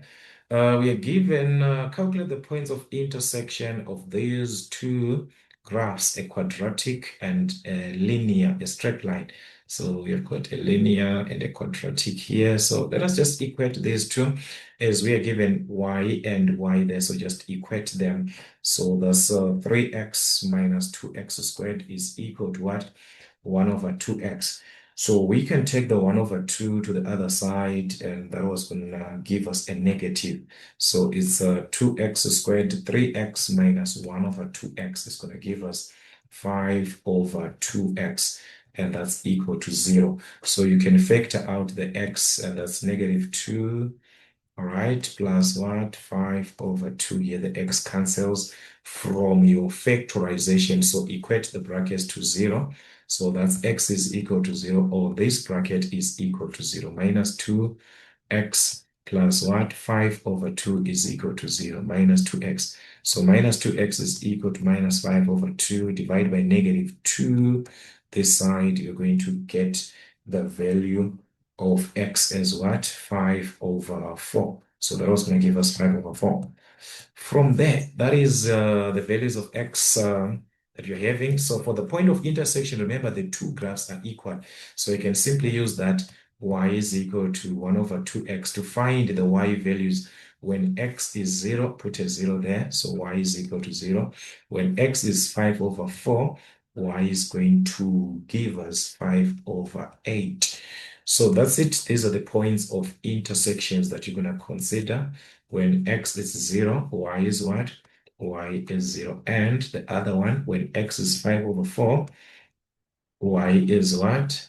5 over 8, like that. So with these points of intersection, that's points of intersection that we just calculated, now we need to sketch the graph, all right? As we are given here, make a neat sketch of the graphs and show the representative strip or element that you will use to calculate the area bounded by the two graphs.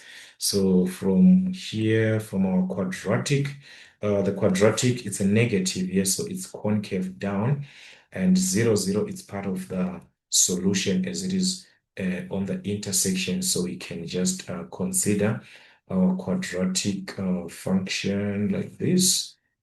All right, since it is concave down and origin, the origin is what? The intercept, and another one will be on the right side. As you can see, these are positive. So definitely our graph is to the what? To the right side from the origin, being concave down like this. And it's going to be to the right side. Okay, so that is our quadratic. Y is equal to 3x minus 2x squared. And the linear that we are given here is a straightforward. Y is equal to half x. This one, it is a positive gradient passing through the what? The origin. We do not have the y-intercept plus this and that, so it passes through the origin. All right, so it's having a positive gradient passing through the what? Passing through the origin, just like that. All right, so it's going to be something like this, passing through the origin. So meaning to say, that's the point of intersection with the quadratic on the origin. And this is a point of intersection, which is 5 over 4, 5 over 8. So what is important, we can just take the x value, which is 5 over what? 4, or 1,1,25 as a decimal. All right, so this is the straight line of y is equal to half x as we are given our equation before. So that's it. So the two graphs are bounded where? They're bounded here in between. The bounded region is the one that we need, that is bounded by the two graphs. And from this, we have got the limits for x. So we can use our representative strip for what? For x. It's going to be the best one to use, the representative strip for x, as we have got the limits for x. They were not told whatever special case to use. So you choose what is best, by the best was going to be for x, as you have the limits for x. So that is what you have. Then calculate the area from there that is described from the strip of x. We can calculate our area on 5.1.2, where our area with respect to x, we're going to take the one on the top minus the one on the bottom. So that's y1 and this is y2. So that's the area integral of the top y1 minus y2, the bottom, with respect to x. Our limits taken from A to B, which we have from our formula sheet as well. So guys, it is just something that you already have. So your limits for x from 0 to what? 5/4 at the points of intersection 0 to 5/4, which is, or you can write it as 1,25.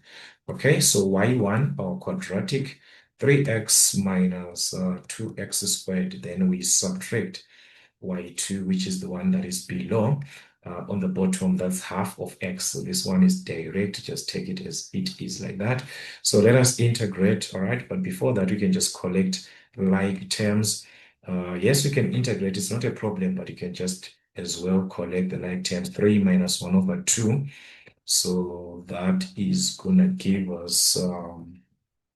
all right, so here 3 minus 1/2 is going to give us 5/2. So that's 5 over what? 5/2x minus 2x squared. So this is it. With respect to x, you can simply integrate and substitute the limits that you are given, just like that. So that was it here. This is going to be 1 plus 1, which is 2, 5/2 times x squared over 2. So that's 5 over what? 5/4. So that's 5/4x squared. All right, this one is going to give us, you add 1, so that's to the exponent of 3/3. Our limits from what? 0 to 5/4. So substitute those limits, you are done. You can have it as a decimal, it's okay. It's not a problem. So that's 5/4x, 5/4, our upper limit, minus 2, our x, 5/4 cubed over 3. So this is the upper minus the lower limit. As you can see here, it's going to give us a 0 throughout. So that's 0 minus 0, this one. All right, so that's it. If you simplify properly on this one, you're going to obtain, right, 120. All right, this one is going to be 125 over 64 minus this one, 125 over 96. Then we subtract, which is going to give us 125 over 192. Okay, so meaning to say that's 125 over 192 square units, which you can have as a decimal, 0.651 to 3 decimal places. All right, so if you simplify properly, so that was our area in this case from our integration. Area can be what? Can be determined just like that. So you see, guys, direct as it is. So in case you're gonna need this value, just remember, all right, your answer there maybe gonna need it because there is another part on 5.1.3, which was now to calculate the y ordinate of the centroid, as you consider the centroid of what area described. So in order for us to have that y ordinate on 5.1.3, the y ordinate from our area moment must be taken from what? The area moment of x over the area that we calculated, all right? So you're going to need the area moment for what? For x in this case, where our area moment for x is simply gonna be the integral of what? RDA. So from our RDA is gonna be, since there are two graphs, you take the average of the two graphs, all right? You take the average of the two graphs, y1 plus y2 over 2, and another one is gonna be the difference, now the area. So this is our R there, and our area expansion, this is our area, remember, so this remains y1 minus what? Y2 for the area. So that was gonna give us, all right, we take the 1/2 out. So we take the 1/2 out, and we remain with y1 plus y2, y1 minus y2, a difference of 2 squares, y1 squared minus y2 squared, all right? So this is the formula that you end up with. So remember, guys, to go through the introduction, right, so that you do not waste our time with where this was taken from and so forth and so forth. All right, so here it is just substituting, as we have got y1, this is our y1, the one that is the top minus the bottom. So you're going to take 3x minus 2x squared, you square it, minus y2, which is the straight line, half of x, you square it. So that was half of x, you square it. So that is it. This is what you're going to have. You must integrate this with respect to what? With respect to x. So with this, we're going to have 1 over 2, the integral. Sorry, our limits a to b, that's from 0 to what? 5 over 4, the ones that we used before. So you square this guy. These are just two brackets. This was going to be, after expanding, 9x squared minus 12x cubed plus 4x to the power of 4, like that. Then this one, you expand 1 to the power of 2, 1 over 2 to the power of 2, that's 1 over 4 x squared, even the x is being what? Squared. So this is what you're going to have, of which you can just integrate this whole part, or you can collect the like terms first, just like previously what we saw before. So we can collect the like terms and what integrate after as well for this 9x squared and this minus 1 over 4x squared. So you can collect those, or you can just integrate straightforward. It's not a problem. So that's 1 over 2.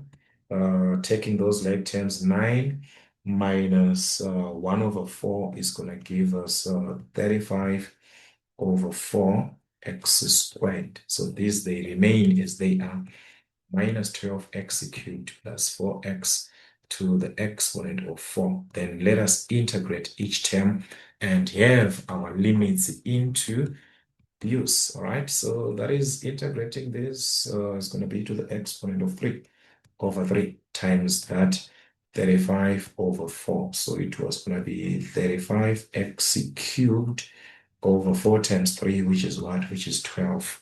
All right, and this one to the exponent of 4, if we integrate it, because it got this one, so that's a 4 over 4. So that's negative 3x 4. All right, so that's negative 3x to the exponent of 4. And this one, we just add 1, that's going to be 5. 4x to the exponent of 5 over 5. And our limits from 0 to what? 5 over 4. Then you're going to simply substitute upper limit minus the what? The lower limit. In place of x, simply put that 35 into 5 over 4 cubed over 12 minus 3 into 5 over 4 to the exponent of 4 plus 4 into 5 over 4 to the exponent of 5 over 5, like this. So substituting as 0 there, you can see that it was going to give us a 0 throughout. So that's it. That's it from here. Substituting this and simplifying, that was going to give us our final answer here, guys. I'm just going to evaluate everything at once. That was 625 over 1536. All right, cubic units, as this is our area moment with respect to x that we had. So we need the area moment. We needed that area moment and the area that we calculated. All right. So with this area moment, you can find that y value that you're given, the distance, the y ordinate, because the area moment you just calculated 625 over what? 1536. Divide to the what? The area that you calculated before, which was 125 over 192. Remember, we calculated this. So this was going to give us what? The value of what we are looking for, which is, right, let me just erase this. So this was going to give us 5 over 8, all right, 5 over 8 units, all right? So that's the length, so it's just the ordinate, so 5 over 8 units, or 0.625 as a decimal. So that was it for the y ordinate of the centroid. Okay, from our area moment, then we divide to the area that we calculated before on this one. So that is it, 5.1. All right, let's consider 5.2 from here. You are now given 5.2, which is make a sketch. All right, we need a sketch of these two curves, a straight line and an ellipse. All right, so that's it. We've got a linear here, and we also have an ellipse. So in order for you to sketch, definitely you're gonna need what? The points of intersection. So that was 5.2 and 5.2 this. So yes, they never asked about the points of intersection, but we know that guys for us to sketch at the end, because here they're gonna need to calculate the volume of this one that is generated, that is if bounded area. So it means it's between two what? Is between two graphs. So you're gonna need what? The points of intersection first. So let's focus on points of intersection. Points of intersection. So what you can do is, right, since this one is a quadratic, let's work with this linear and make anyone that you want. You can make X the subject, or you can make Y the subject. So let's say this is our equation 1 and this is our equation 2. So from equation 1, make X the subject from what? From equation 1. So if we make X the subject, it was going to be minus X over 5 is equal to, you take the minus y over 2 to the other hand. So that's 1 plus, it was a negative, so it's going to be plus y over 2. All right, so we want to make X the subject. So simply multiply by what? Negative 5, since there is a negative here. So you multiply also here by what? Negative 5. So this cancels. Negative 5 times 1, that's negative 5 times this one, that's negative 5y over 2. So this is the x as the subject, which you can now substitute. So this will be our equation 3. So you can substitute equation 3 where x is in what?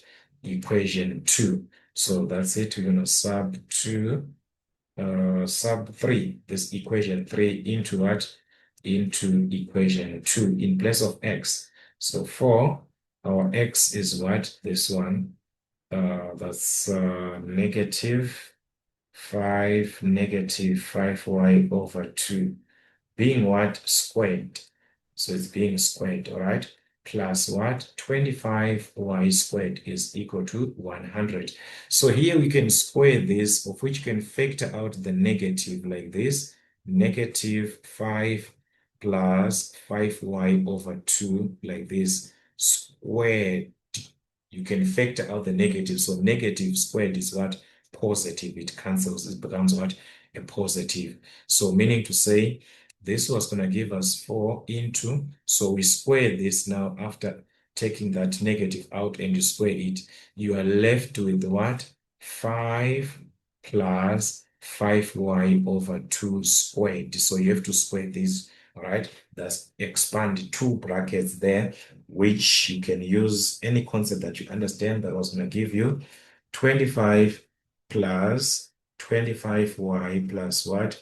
25 over 4y squared after expanding this, plus what? This 25y squared that we are given here, this one. This is supposed to give us what? 100. So as you can see, you can solve for y. 4 times 25, that's what? 100. In this case, we're going to multiply, expand the what? This to find our x. We're going to expand the bracket. 4 times 25, 100 times 25, 100y plus 4, and this one cancels. So we remain with 25y squared plus the 25y squared that we originally had, that one, all right, is equal to 100. So the 100 and the 100 was going to cancel no matter the way that we're going to present it, all right, they're going to cancel. These are like terms, so collect those like terms. So it's going to be 100y, 25 plus 25 plus 50y squared equal to 0. So you can factor out y, then that's 100 plus 50y is equal to 0. Solve for y from there. So y is equal to 0, or 50y is equal to minus 100. So y is equal to what? Minus 2. So with this, you can find the values of x. Remember, x is the subject here from equation 3. X is equal to what? Minus 5. So substituting y there, which is what? 0. When you substitute as 0, x was going to give you -5. So that's where we've got the point of intersection, -5, the x value first. Y is what? 0. And when y is -2, you substitute -2 there. Your x was going to give you as 0 when you substitute -2. So that's x is 0, y is what? -2. So these are the points of intersection that you are going to need. All right. So basically, that's how you can play around. Okay.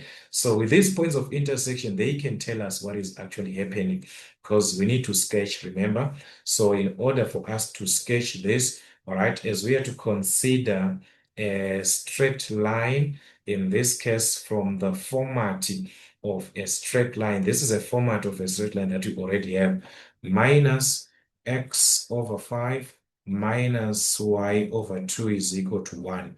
So we know that for the x intercept, y has to be equal to 0. So when y is equal to 0, what is the value of x? Minus x over 5 is equal to 1. So minus x is equal to 5. So divide by -1, x is what? -5. So you do the same for the y-intercept. When x is equal to 0, you're going to see that y was going to give you -2. So those are the ones that we need. X is what? -2, maybe somewhere here. All right, x is -5, sorry, -5, maybe somewhere there. Let's say this is -5. And y is -2. Let's say somewhere there, something like this. So definitely you're going to have to join in order for you to have what? To have the straight line. So that is how you're going to simply play around with this type of a question. So you join those points, you're having what? Your straight line, the -5 and what? And the -2. So that's our straight line. So here I'm focusing on the graph. I'm gonna come back here, guys, about the strip, the representative strip. Do not worry about that. I'm coming back. So the second one is an ellipse. All right. We know, guys, how to sketch our ellipse. What you need are the x-intercepts from the format x squared over a squared plus y squared over b squared is equal to 1. So you must divide by 100, by 100, by what? 100. We have the format. 4 over 100, that's going to be x squared over 25 plus 25 divided by 100, that's y squared over 4. 100 divided by 100, that's what? A 1. So meaning to say our x-intercepts from the 25, a squared, the square root of 25 is what? Plus or minus 5. From y there, from this 4, the square root of 4 is what? Plus or minus 4. I mean, plus or minus 2. So we have got the x and the y-intercept. So as we can see, x was going to be plus or minus 5. So let's say this is -5. This is what? Positive 5. Then y minus 2. Let's say this is positive 2. Then you have what? You have got your ellipse. So that was it, guys. We just need to have it that way. All right. Something like this. This one, something like this. So just pardon my sketch, guys. I'm just gonna take this one back a little bit. So let's say this is what? Our positive 5, like that. So we have got our ellipse in this case, which was given as 4x squared plus what? 25y squared is equal to 100. And this is our straight line, which was minus x over 5 minus y over 2 is equal to 1. So I want us to see now, because here we do not have the representative what? Strip. So the area that is bounded, because here it is bounded between whatever that you're going to be is bounded. So what is bounded, which region, before we talk about the strip, the region where the whatever that we're going to calculate, is it area, is it volume, is here bounded by the two graphs, this region here. So this is the region that is bounded, okay? So what about the representative strip? Let's consider our question very carefully. They are saying here, show the representative strip that you will use to calculate the volume generated if the bounded areas rotates about the y-axis. So take note, if the bounded area rotates about what? About the y-axis, meaning to say the volume that we are going to have, whatever that you're going to use to calculate the volume that you're going to have is about the y-axis. This is your volume to be calculated.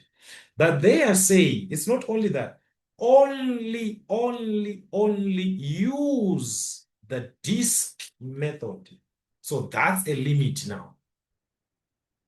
You are limited now, not to whatever that you want, but to the question that you are given. Use only there. That's only use what? The disk method. So what does the disk method say? Remember from our introduction, I told you when you are to use the disk method, the volume and the representative strip, they go hand in hand. The volume of X goes hand in hand with what? The representative strip for X.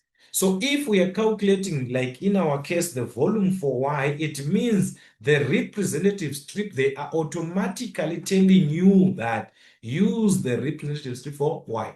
For us to use disk method, these two must correspond for disk method.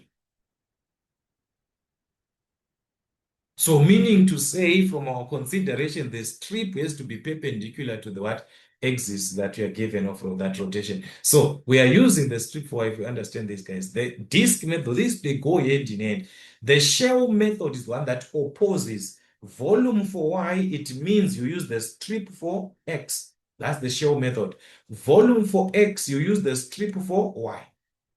There you consider shell. They are opposing, but disk hand in hand. So automatically, they are telling you to use the strip for Y since our volume is rotated about the Y. So at the end of the day, our strip was going to be for the Y like this. So we're going to have our representative strip for Y. So that's going this. This is our representative strip for Y. So if we are using the representative strip for Y from the points of intersection going here, the Y is what? 0, the limit here in between where the area is bounded and what? -2. So for using the strip of Y, our limits will be taken from -2 to what? From -2 to 0, the values of Y. Those are the ones that you're going to use in calculations, all right? So that is it. We are done for the presentation. Be very careful when answering these typical questions like this, all right? Then now use the disk method to calculate that volume as it was described from that part that we had. So we simply have to apply what? The disk method. So remember our disk method, we have got two graphs in this case, one that is on the what? On the right side, and we've got another one on the left side. So if you have to subtract right minus what? Left. We're considering the strip for Y. So that's 5.2.2. Remember, this is what? Volume. So considering the strip that we are using, the strip for Y, so our volume is going to be taken from our disk method. Remember, that's pi, the integral of, you subtract, remember, the Y there. So you must have x1, x2. So here you must have this as x1, the one that is on the right side, or xr, and this is our xl, which is our x2. The one is on the left. So that's x1 minus x2, all right? So that's here we are considering volume. We have to square them. So that will be squared, right? Like that, with respect to Y. So that is it. So these must be written in terms of what? In terms of Y. So that's our disk method, right? Which we can also consider here. We are given, let's not do as if you're not given this. We are given these formulas, the disk method. We are talking about the volume with respect to Y. So that is here, the volume with respect to Y. This one is the disk method, all right? Remember, these ones are the shell, these ones that are on the other side, these ones one for shell, and the rest are for what? For disk method. So this one is when you're given two graphs, x1, which is on the right, minus the one on the what? On the left. All right, so that is the condition of what you're simply dealing with. So that's it. So from what is representing our x1, let's make that x1 the subject. But I remember when we had this one, when we're solving there, guys, we made x the subject. Remember here, x1, it was this 5. That was 5 over 2. Yeah, 5 over 2. Remember, I just erased something. It was 5 minus 5 over 2. We already made x the subject of the formula. So x1, we already have this one as the subject of the formula. X1 is equal to -5 minus 5 over 2y, like that. So we have our x1.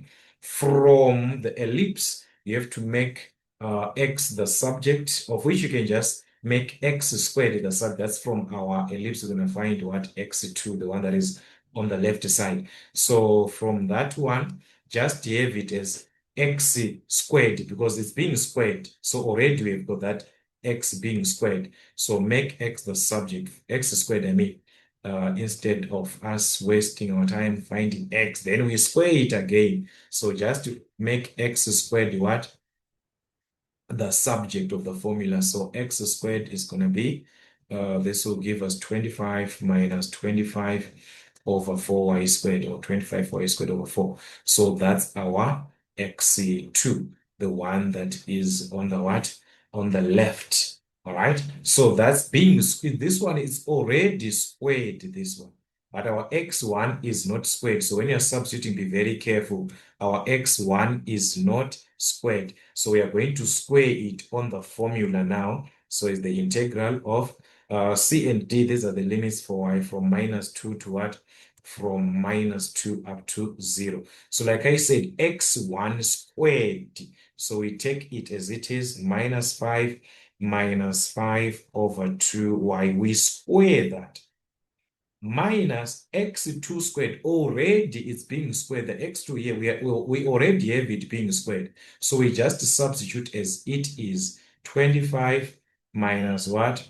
25y squared over 4. As it is already, it's squared. This one already what? It's already squared. So you do not square again. No.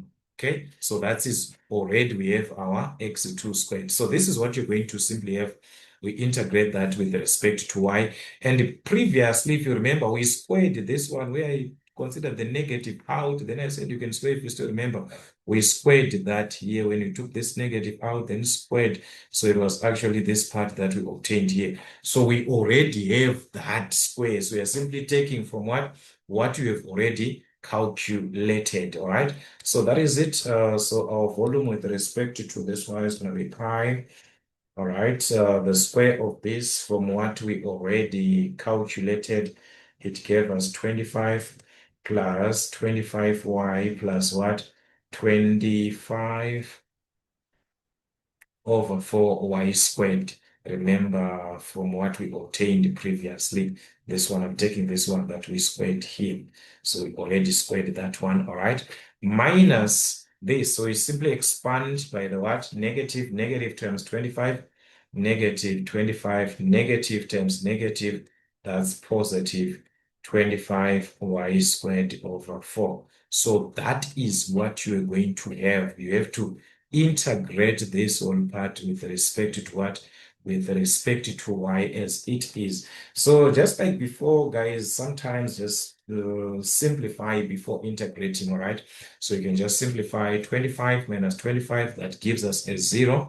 All right, we have like terms. Yes, we've got like terms. So here it's going to be 25 y as it is. Then we consider the like terms. This one, 25y squared, 25y squared, 25 over 4.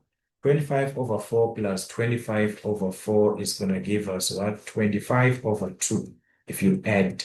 So that's 25 over 2y squared from your like terms. So integrating this and substituting our limits was going to give us the volume from what we have, our disk method. So that's it. Let us integrate here. Simply add 1. So that's 225 y squared over that 2. All right, so divide by 2 plus here you're gonna add and get 3. So that's 25 over 2 times y to the exponent of 3 over 3. So that's gonna be 25 y to the exponent of 3 over 2 times 3, which is 6.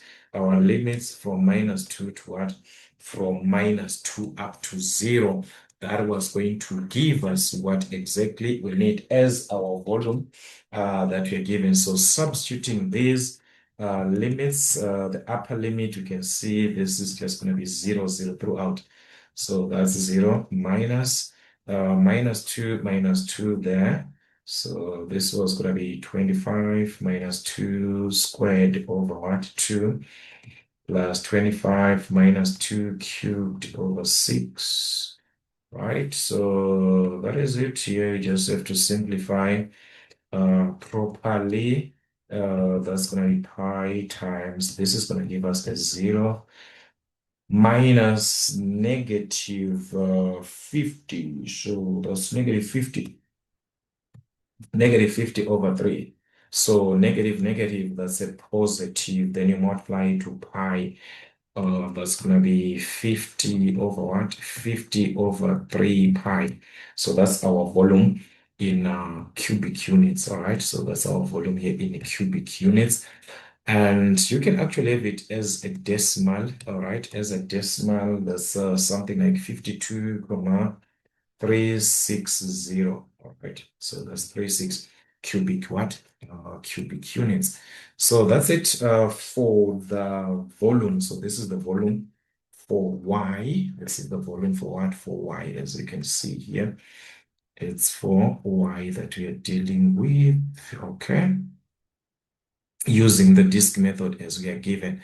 So when you are given an instruction, work with that instruction. That is how you play around these typical questions like that, all right? Then they were asked to make a neat sketch. This was 5.3, 5.31. So that's a quadratic that you're given here. So y is equal to what? X into 2 minus 4x. Expand, that's going to give us 2x minus 4x squared. So as you can see, the coefficient of x squared is a negative. So this graph is going to be concave down. So that's concave down, and we can, since here it is the only graph, so let's also have our x-intercepts when y is equal to 0, equate this bracket to 0. So x was going to be 0. Or x was going to be negative 4 divided by 4, that's 2, 1 over 2. It was going to be 4x is equal to 2, then by 4, that's a half. So these are the x-intercepts. Our graph is concave up, concave down, I mean. So it was just going to be like this. This is a straightforward graph, all right, by the way. So x-inter, that's at 0, and another one, 1 over 2. So another one, 1 over 2. So it is concave down. So just like this. So this is the sketch of the graph that you're given. Y is equal to what? 2x minus 4x squared, just like that. So the area that we need to calculate here was actually affected. Show the representative strip that you use to calculate the volume generated when the area bounded by the graph rotates about y-axis. So yes, the volume is going to rotate about the y-axis, but the limits for y-axis, we are limited. The limits are for x. So we are going to use the representative strip for x so that we apply the what?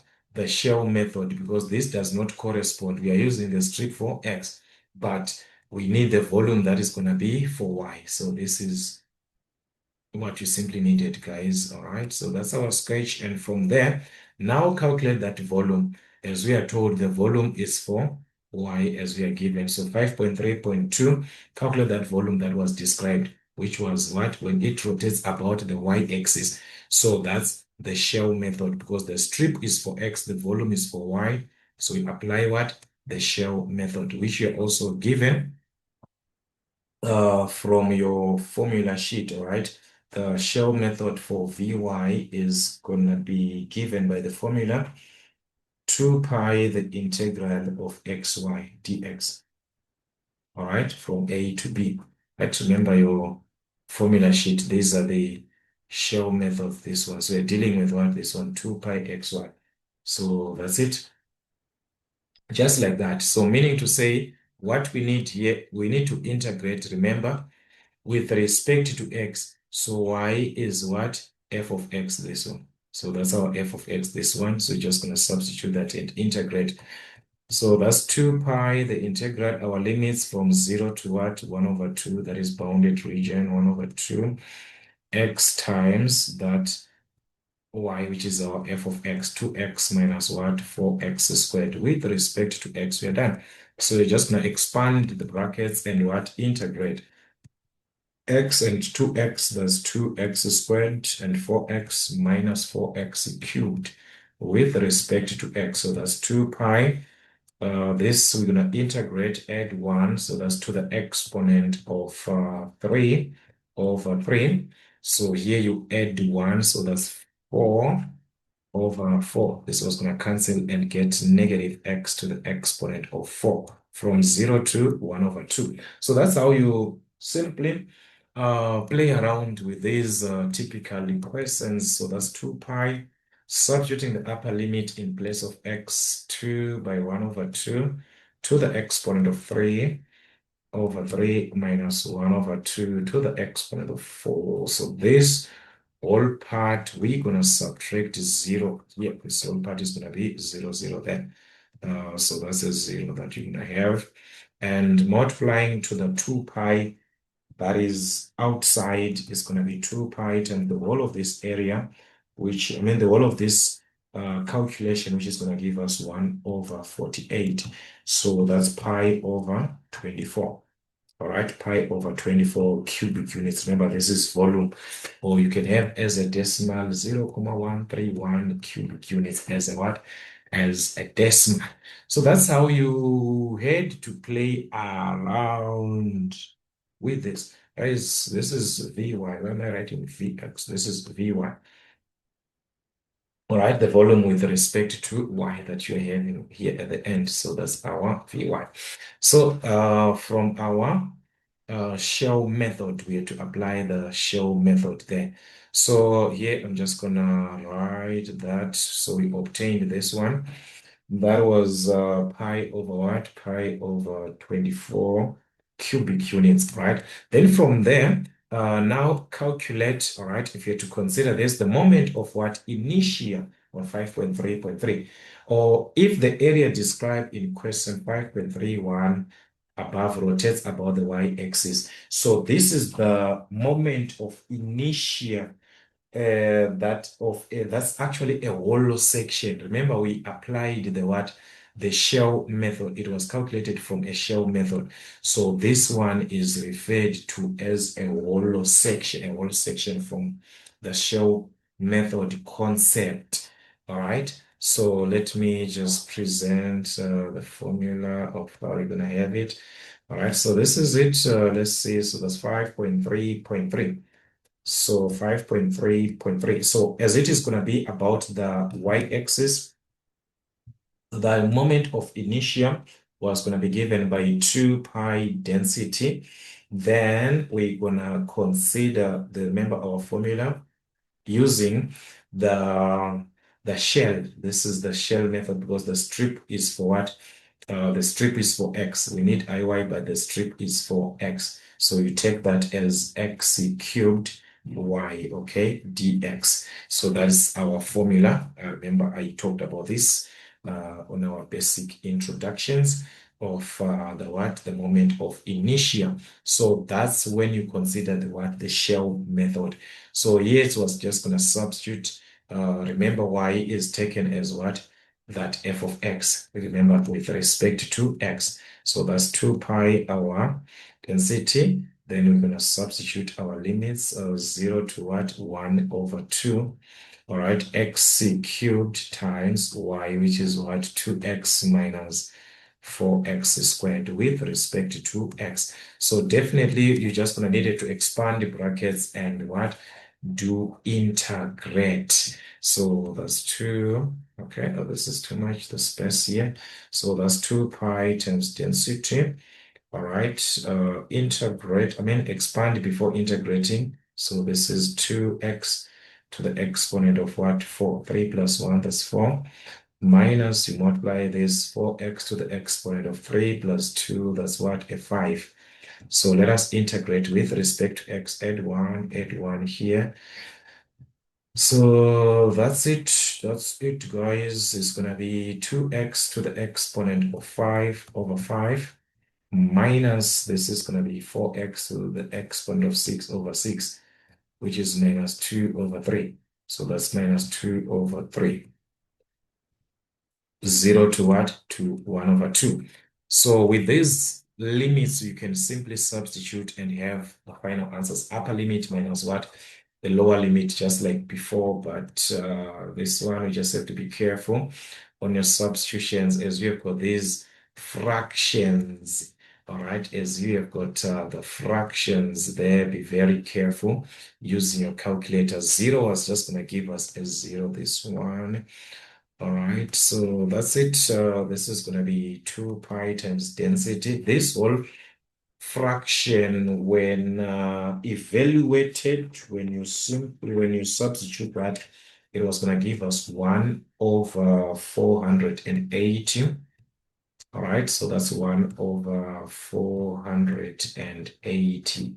So multiplying to these two, so it's just like 2 over 1 times 1 over 480. That was going to give us 1 over 240. So that was going to give us 1 over 240 times what? Pi times density. So that's pi times density over what? 240. So you can actually leave your answer like that, all right, from what you are having. You have your moment of inertia, which is actually given in terms of what? In terms of the density in this case, all right? We wrote this one in terms of the density. So here, I'm just going to put this one aside. I'm going to need it later on. Just put this one aside, no problem. So that was it for the first part. Then let us consider 5.3.4, which is now to express the answer that we got in 5.3.3 here in terms of the mass. Yes, because of what? Because there is density. So density can be written in terms of what? In terms of the mass. You need to get rid of that and put the mass. So that's 5.3.4. So that is gonna be, all right? Remember, density is what? Mass over volume, and we calculated our volume here. So that's mass over volume, pi over 24. So it's simply 24 m over what? Over pi, because this is gonna just interchange. So 24 on top, pi, like that. So this is our density.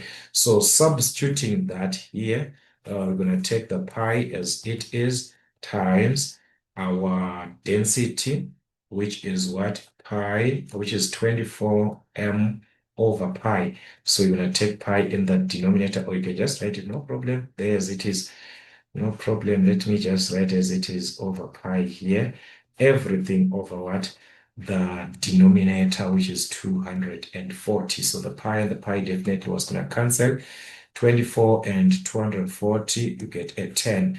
So that was going to give us mass over 10. So our moment of inertia was going to be taken as m over what? 10. Mass over 10. So that's it in terms of what? In terms of the mass. As we are given from this instruction, take it in terms of what? In terms of the mass. So you see how do they play around with us. So that was it, guys. Question number 5. 40 marks. Actually, we're not yet done. Guys, I thought we are done. We are still there. We are still there. Question number 5, you do not play with.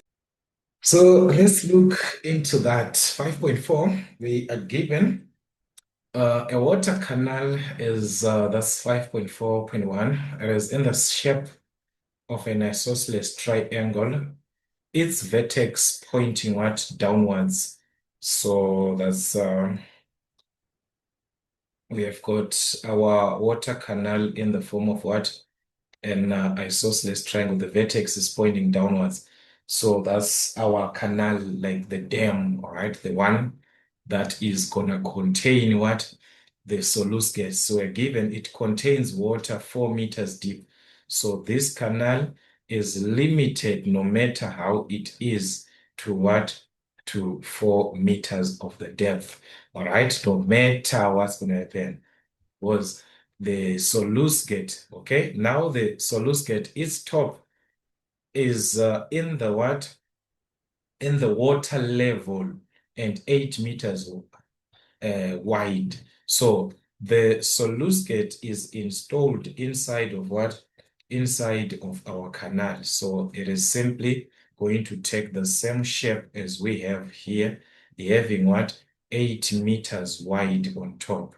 So that is the part of our Solusgate was not affected. We are not given any other information that this Solusgate is affected. So it was going to fit in into the what? Into the water canal as it is. It was going to fit in, the whole of it was going to fit in. So make a neat sketch of that canal and show the strip that used to calculate the area moments of the Solusgate about the water surface shown.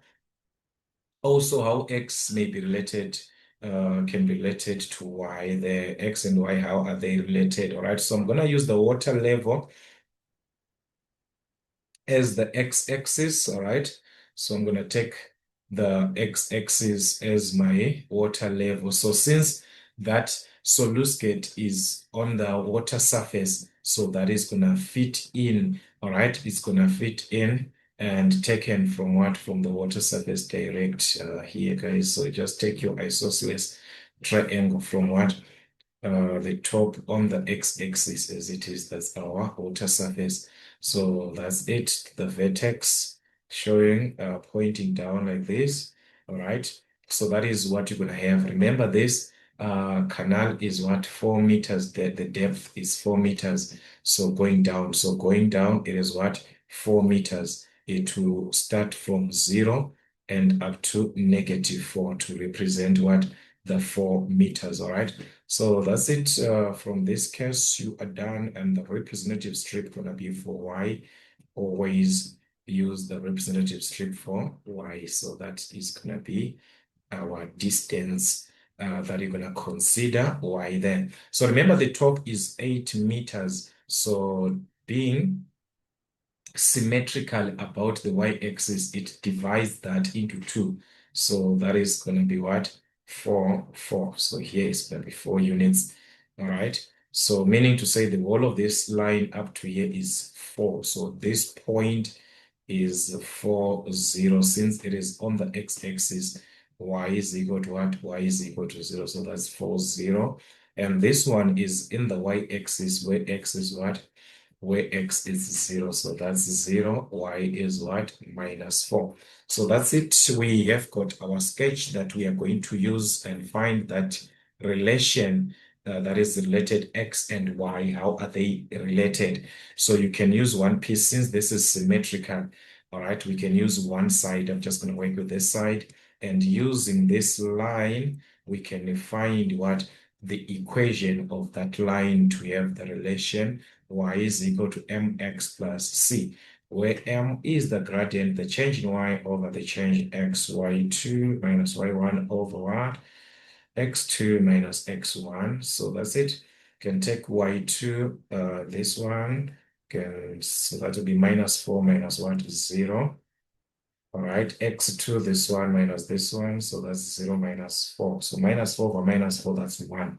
So y, I mean, the m, our gradient is 1. Then c, we have it from the graph because this line crosses the y-axis at -4. That's our y-intercept. So that's y is equal to x minus what? -4. That's our equation. So you have to relate x to be the subject. So you take the -4 to the other side. So meaning to say y plus 4 is equal to x. So that's our relationship. X is equal to what? Y plus 4. So that's our relationship. Okay, just like that, we are done on this one. And 5.4.2. Now we must calculate by means of integration. So this one is a repetition, guys. What we had on the on those introduction is not gonna change. All right. Whenever you're answering these guys, just know for that uh, area moment that you're going to use by integration. Your area moment, which is the first area moment in this case, our first area moment is going to be taken from RDA, from A to B. So our R being what? Being Y in this case. So you take that Y, the distance, Y times what? All right, from A to B times dA, the area is going to be simply the integral of x with respect to y, but there are two strips, another one here, I mean, there are two areas to be considered. So that will be multiplied by 2. So that's 2x dy, the area expression. All right, so we just go through the introductions and understand more. So here we're integrating with respect to y. You have to write this in terms of y, which is this one that we are given, y plus 4. So that was it. You're going to simply take that the limits for the y is from 0 to what? -4. So -4 to 0. So that's y here times what? Our x, which is y plus 4. So that's y plus 4. Remember, we took the 2 outside. So integrate with respect to y. As we can see, we're going to need to expand the brackets before integrating y times y. That's y squared times 4. That's what? 4y, like that. So integrating this, all right, let's integrate now. So let's add 1 here. All right, here's going to be 1 plus 1. So that's to the exponent of 3. All right, over 3 plus, so it was going to be 4y squared over 2. Then this cancels and gives us a 2. So that's 2y squared plus 2y squared. Our limits from -4 up to what? From -4 up to 0 as we are having this. All right, so it was simply going to be substitutions. 2 times what? Substituting as 0, that's what's going to give us a 0 throughout. Then we're going to subtract. When we substitute -4 here, the lower value, right? Plus 2 times -4 squared. So that was what you were going to need. All right, so the first part was going to give us a 0, definitely that's a 0. Then you combine that, that was going to give us a negative, a positive. This was going to just be positive 32 over 3. So that's minus what? 32 over 3. But there's this 2 that is outside. So that is going to be 2 times what? -32 over 3, which is negative 64 over 3. So that's cubic meters, the first area moment. So that's it. That's just like that. Negative 63 here. So that's -64. Sorry, -64 over 3. Okay, then the other one was going to be by means of integration. If you consider 5.4.3, now we need the second area moment. So second area moment is just r squared. Then you just consider that, all right, as being what? Squared. So that here y is going to be squared. So that is simply the part that you have to consider when you are dealing with what? Second area moment. You just square that area what you had before. So that was it here. This is where you're going to end up. So definitely to integrate this is going to be 2 expanding brackets y squared times y, that's to the exponent of 3 times 4, 4y squared. So let us integrate with respect to y and see what you're going to have. So integrating with respect to y here, add 1, that's to the exponent of 4 over 4. This is going to be 3 to the exponent of 3 over 3. Then you do just like the previous case, substituting the limits, upper limit minus lower limit. So that's S0 minus the lower limit minus 4 to the exponent of 4 over 4 plus 4y is minus 4. This is 3. So this is it. You're gonna just simplify everything and just substitute after substituting what you had that was going to give us 2 times the whole of this part when simplified was going to give us positive 64. It was going to be 0 minus 64, which is what? Which is positive 64 over what? Over 3. Then multiply that to 2, that was going to give us 128 over 3. All right, which is being positive. So that was it. And the distance now can be determined as we are calculating this. We need also, as well as the center of what pressure on the what on the solute. So that distance y can be what can be determined from the second area moment that we had over the first area moment that we had. So we're just going to substitute, guys. We had the second area moment, 128 over 3. Remember, we calculated the first area moment and got negative 64 over 3. So you're simply going to divide and get negative 2. So that's it. In this case, that was going to give us negative 2, what? Negative 2 meters. All right. So we can see that it was something that was understandable. Just to go through the basics, all right? The basics, the introductions. All right. Then question number 6, 6.1, calculate the length of this curve. All right, so there we have got, also you can use your formula sheet. Remember, you're given this formula. Since we have got the limits for x, it means our length of curve is going to consider for x, which is the, all right, which is the square root of 1 plus dy dx squared with respect to x. So that's it. Let us find this. As we can see, we've got y with respect to x. So we can simply differentiate applications of derivatives and integration. Remember, so differentiate 6x, then we have to square it. So you can even just square it on that. No problem. You can even square it here. So that's 636x squared.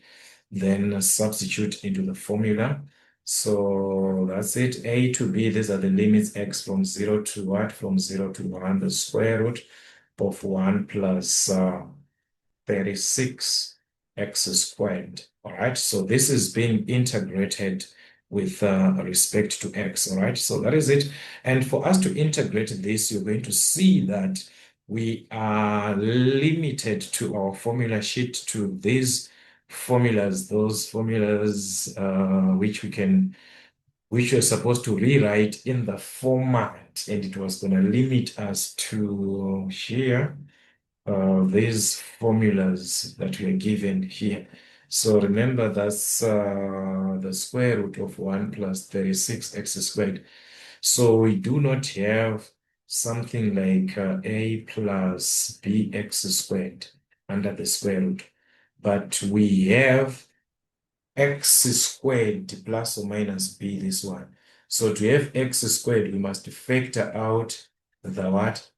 We must factor out the 36 so that we have x squared plus or minus b squared. So we are going to use this formula, this one, because we do not have where the coefficient of x squared is on these ones under the square roots, where addition is. If it was a subtraction, you're going to use this one, but it's not a subtraction, that's addition. So we cannot use this formula. So because of that addition, we are limited to this formula. That is the one that has what? Plus or minus. So we can work with the plus, but we have to make sure the x squared is positive. X squared, the coefficient of x squared is 1. All right, it is used only when the coefficient of x squared is what? Is 1. The integral of x squared plus the square root of x squared plus or minus what? B squared dx, this one. So x, this must be, so here we've got something that is affecting that. So you have to factor out that 36. So if you factor out the 36, it was going to give us 36 divided by 36, that's 1. So that's x squared. 1 divided by 36, That's 1 over what? 36. So this is what you're going to have under the what? Under the square root. All right. And the square root of 36, remember, we can separate the square root and have square root of A times square root of B. So we can have the square root of 36 separate, which is going to give us a 6. And we take that 6 out of the integral since it is a constant, and you remain with this part which we cannot evaluate under the square root. X squared plus what?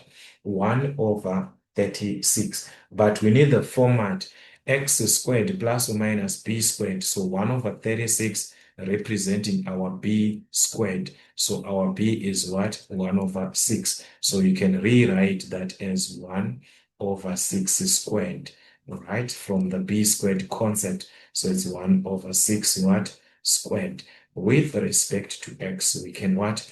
We can integrate where what is important is b. Our b, what represents our b? B is what? 1 over 6. So the formula, as we saw, guys, from our formula sheet, the formula is straightforward. It tells us that if we are to integrate this, it is going to give us x over 2, the square root of that part as it is, x squared plus or minus b squared. So I'm just going to remove, right? No problem. Let me just write it. Let me just write it. Because some will be saying, where did you get that formula that you are writing on the formula sheet? It's not like that. All right, so let me just write as it is from the formula sheet. This is it, x plus or minus b squared plus c, like that. All right, so what is important is the b, this one. So as you can see, this one is just going to rewrite as it is, x over 2 as it is. So that was going to be 6 into x over what? X over 2. The square root of this, so since we're dealing with a positive, it's just going to be positive. The square root, it is this one as it is. 1 that was what? The square root of x squared plus 1 over 36 as it is. So you just rewrite as it is. X squared plus what? 1 over 36 for what? The 1 over 6 is squared. All right, then we move on. Plus or minus. All right, so here we're going to use plus since we are using a plus there. So it's b squared over 2. So b is what? 1 over 6. 1 over 6 is squared over 2. This is going to give us 1 over 72. So that's 1 over what? 72. All right, from that b squared over 2. The ln of what? So it is the ln of x plus the square root of that square root as it is, right? Using what? The plus. The square root of this one as it is, this one that we had before. The square root of what? X squared plus 1 over 36. So that's how you had to integrate this, all right? That's how you can integrate this type of equation, all right? We have to apply the formula and we can use our limits as they are from 1 to what? From 1 to 0. So that was it from that formula.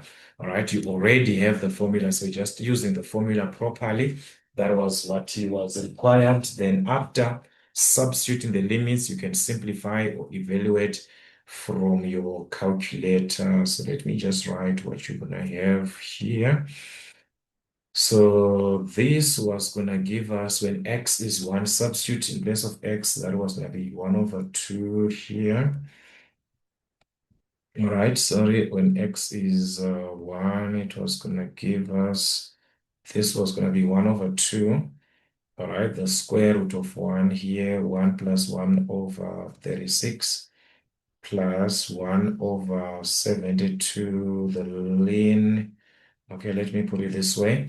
All right, x is what? 1 plus the square root of x squared, 1 plus 1 over 36. So this is the ln. The whole part is affected by what? By ln. So you simplify that. This is our upper limit. Actually, here we are dealing with what? Upper limit.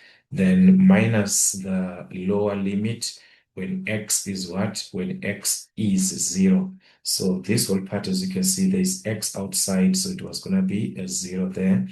Then here, it was going to be plus 1 over 72. The ln of x here is what? 0 plus 0 squared. So that's the square root of what? 1 over 36. So this is it here, like that. All right, so just gonna combine and see what you're having. From these guys, just simplify everything, all right? Then multiply to the 6 that is outside. That was gonna give you 3,249 units as we are dealing with what the arc length. So evaluate properly on your calculator. But do not forget the resultant after everything is multiplied by what? By 6 outside. Okay, so just do it stage by stage, you get the answer. All right, so that was it. And 6.2 now to calculate the surface area. All right, so now we need the surface area generated from this straight line from 1 up to 3. And it rotates about what? The x-axis. So from your formulas, when it rotates about the x-axis, and the limits here that we're given are for x. So that's going to correspond. So our ax can be taken from the formula. A to be it's going to be 2 pi y, the square root of what? 1 plus y dx squared. You also have this in your formula sheet. So just use as it is direct from your formula sheet. So from the y that you are given, definitely going to need to find this from this y that we are given, negative 2 plus what? Plus 3x. We're going to need to find its derivative with respect to x. So that's a 0, and this is going to give us a 3. Then we square it. Dy dx squared, we square that. So that's going to give us dy dx squared is equal to 3 squared. That's what? That's 9. And we're just going to put it back there and what? Evaluate. And take note, this y here represents that f of x, since we are integrating with respect to x. So this one is our f of x. So just going to write this, taking the 2 pi outside of the integral, and y as our f of x, negative 2 plus what? Plus 3x, the square root of 1 plus that dy dx squared that we simplified and gave us what? Gave us a 9. So this is what you're going to have to be integrated with respect to x. As you can see, guys, you are done. Just simplify. That is our ax is equal to 1 plus 9, that's 10. So this is the square root of 10, and that's a constant. So we can take it outside of what? The integral. 2 pi square root of 10, or 2 square root of 10 pi, whatever that you're going to need to write here. 2 square root of 10 times what? Times pi, the integral of, since we took the whole constant outside, you are remaining with this algebraic expression of what? Minus 2 plus 3x. So that's what you're going to simply integrate. Okay, remember the limits from a to b, or x from a to b, from 1 to what? To 3. From 1 to 3. From 1 to 3. Just like that. So let us integrate and substitute the limits that we are given. We are done. So integrating this was going to give us negative 2 with respect to x. So that's negative 2x. All right. So that's negative 2x. 3x, we add 1. So that's 3x squared. So that was going to be 3x squared over 2 from what? From 1 to 3. So let us substitute the limits as we are having them. Having the value of x as 3. So that's negative 2 times 3. All right, plus 3 times 3 squared from the x squared over 2 minus the lower limit, which is 1. So that's negative 2. When x is 1 here, that's 3 over 2. So that's it. We're going to simplify this, evaluate everything. Do not forget that we have got 2 square root of 10 pi outside. 2 square root of 10 times what? Pi. So from this evaluation, this simplification that we are having, that was going to give us what? 8. And it was actually 15 over 2 from this one, minus this one, which was going to give us negative 1 over 2. So it was going to give us 8. Then we multiply 8 times 2, that's what? 16. So 8 times 2, that's 16 square root of 10 pi, like that. You can have your answer like this, square units as it is the area, or you can have it as a decimal. Just use your calculator. That's 158,953. All right, square units, just like that. So you see, guys, that is how you play around with these examinations. It is just a matter of revision. So do as much revisions, all right? Just consider typical exam questions. How do they ask these typical questions? You can see how do they ask. Go through the introductions. We have got the introductions of each and every section. But in case there is any part that we have left that you do not understand, let us communicate, and also do join the membership so that you do not miss any of the other classes that we can work on as we are preparing ourselves for the exams ahead of time. But for now, that is it. Till we meet again.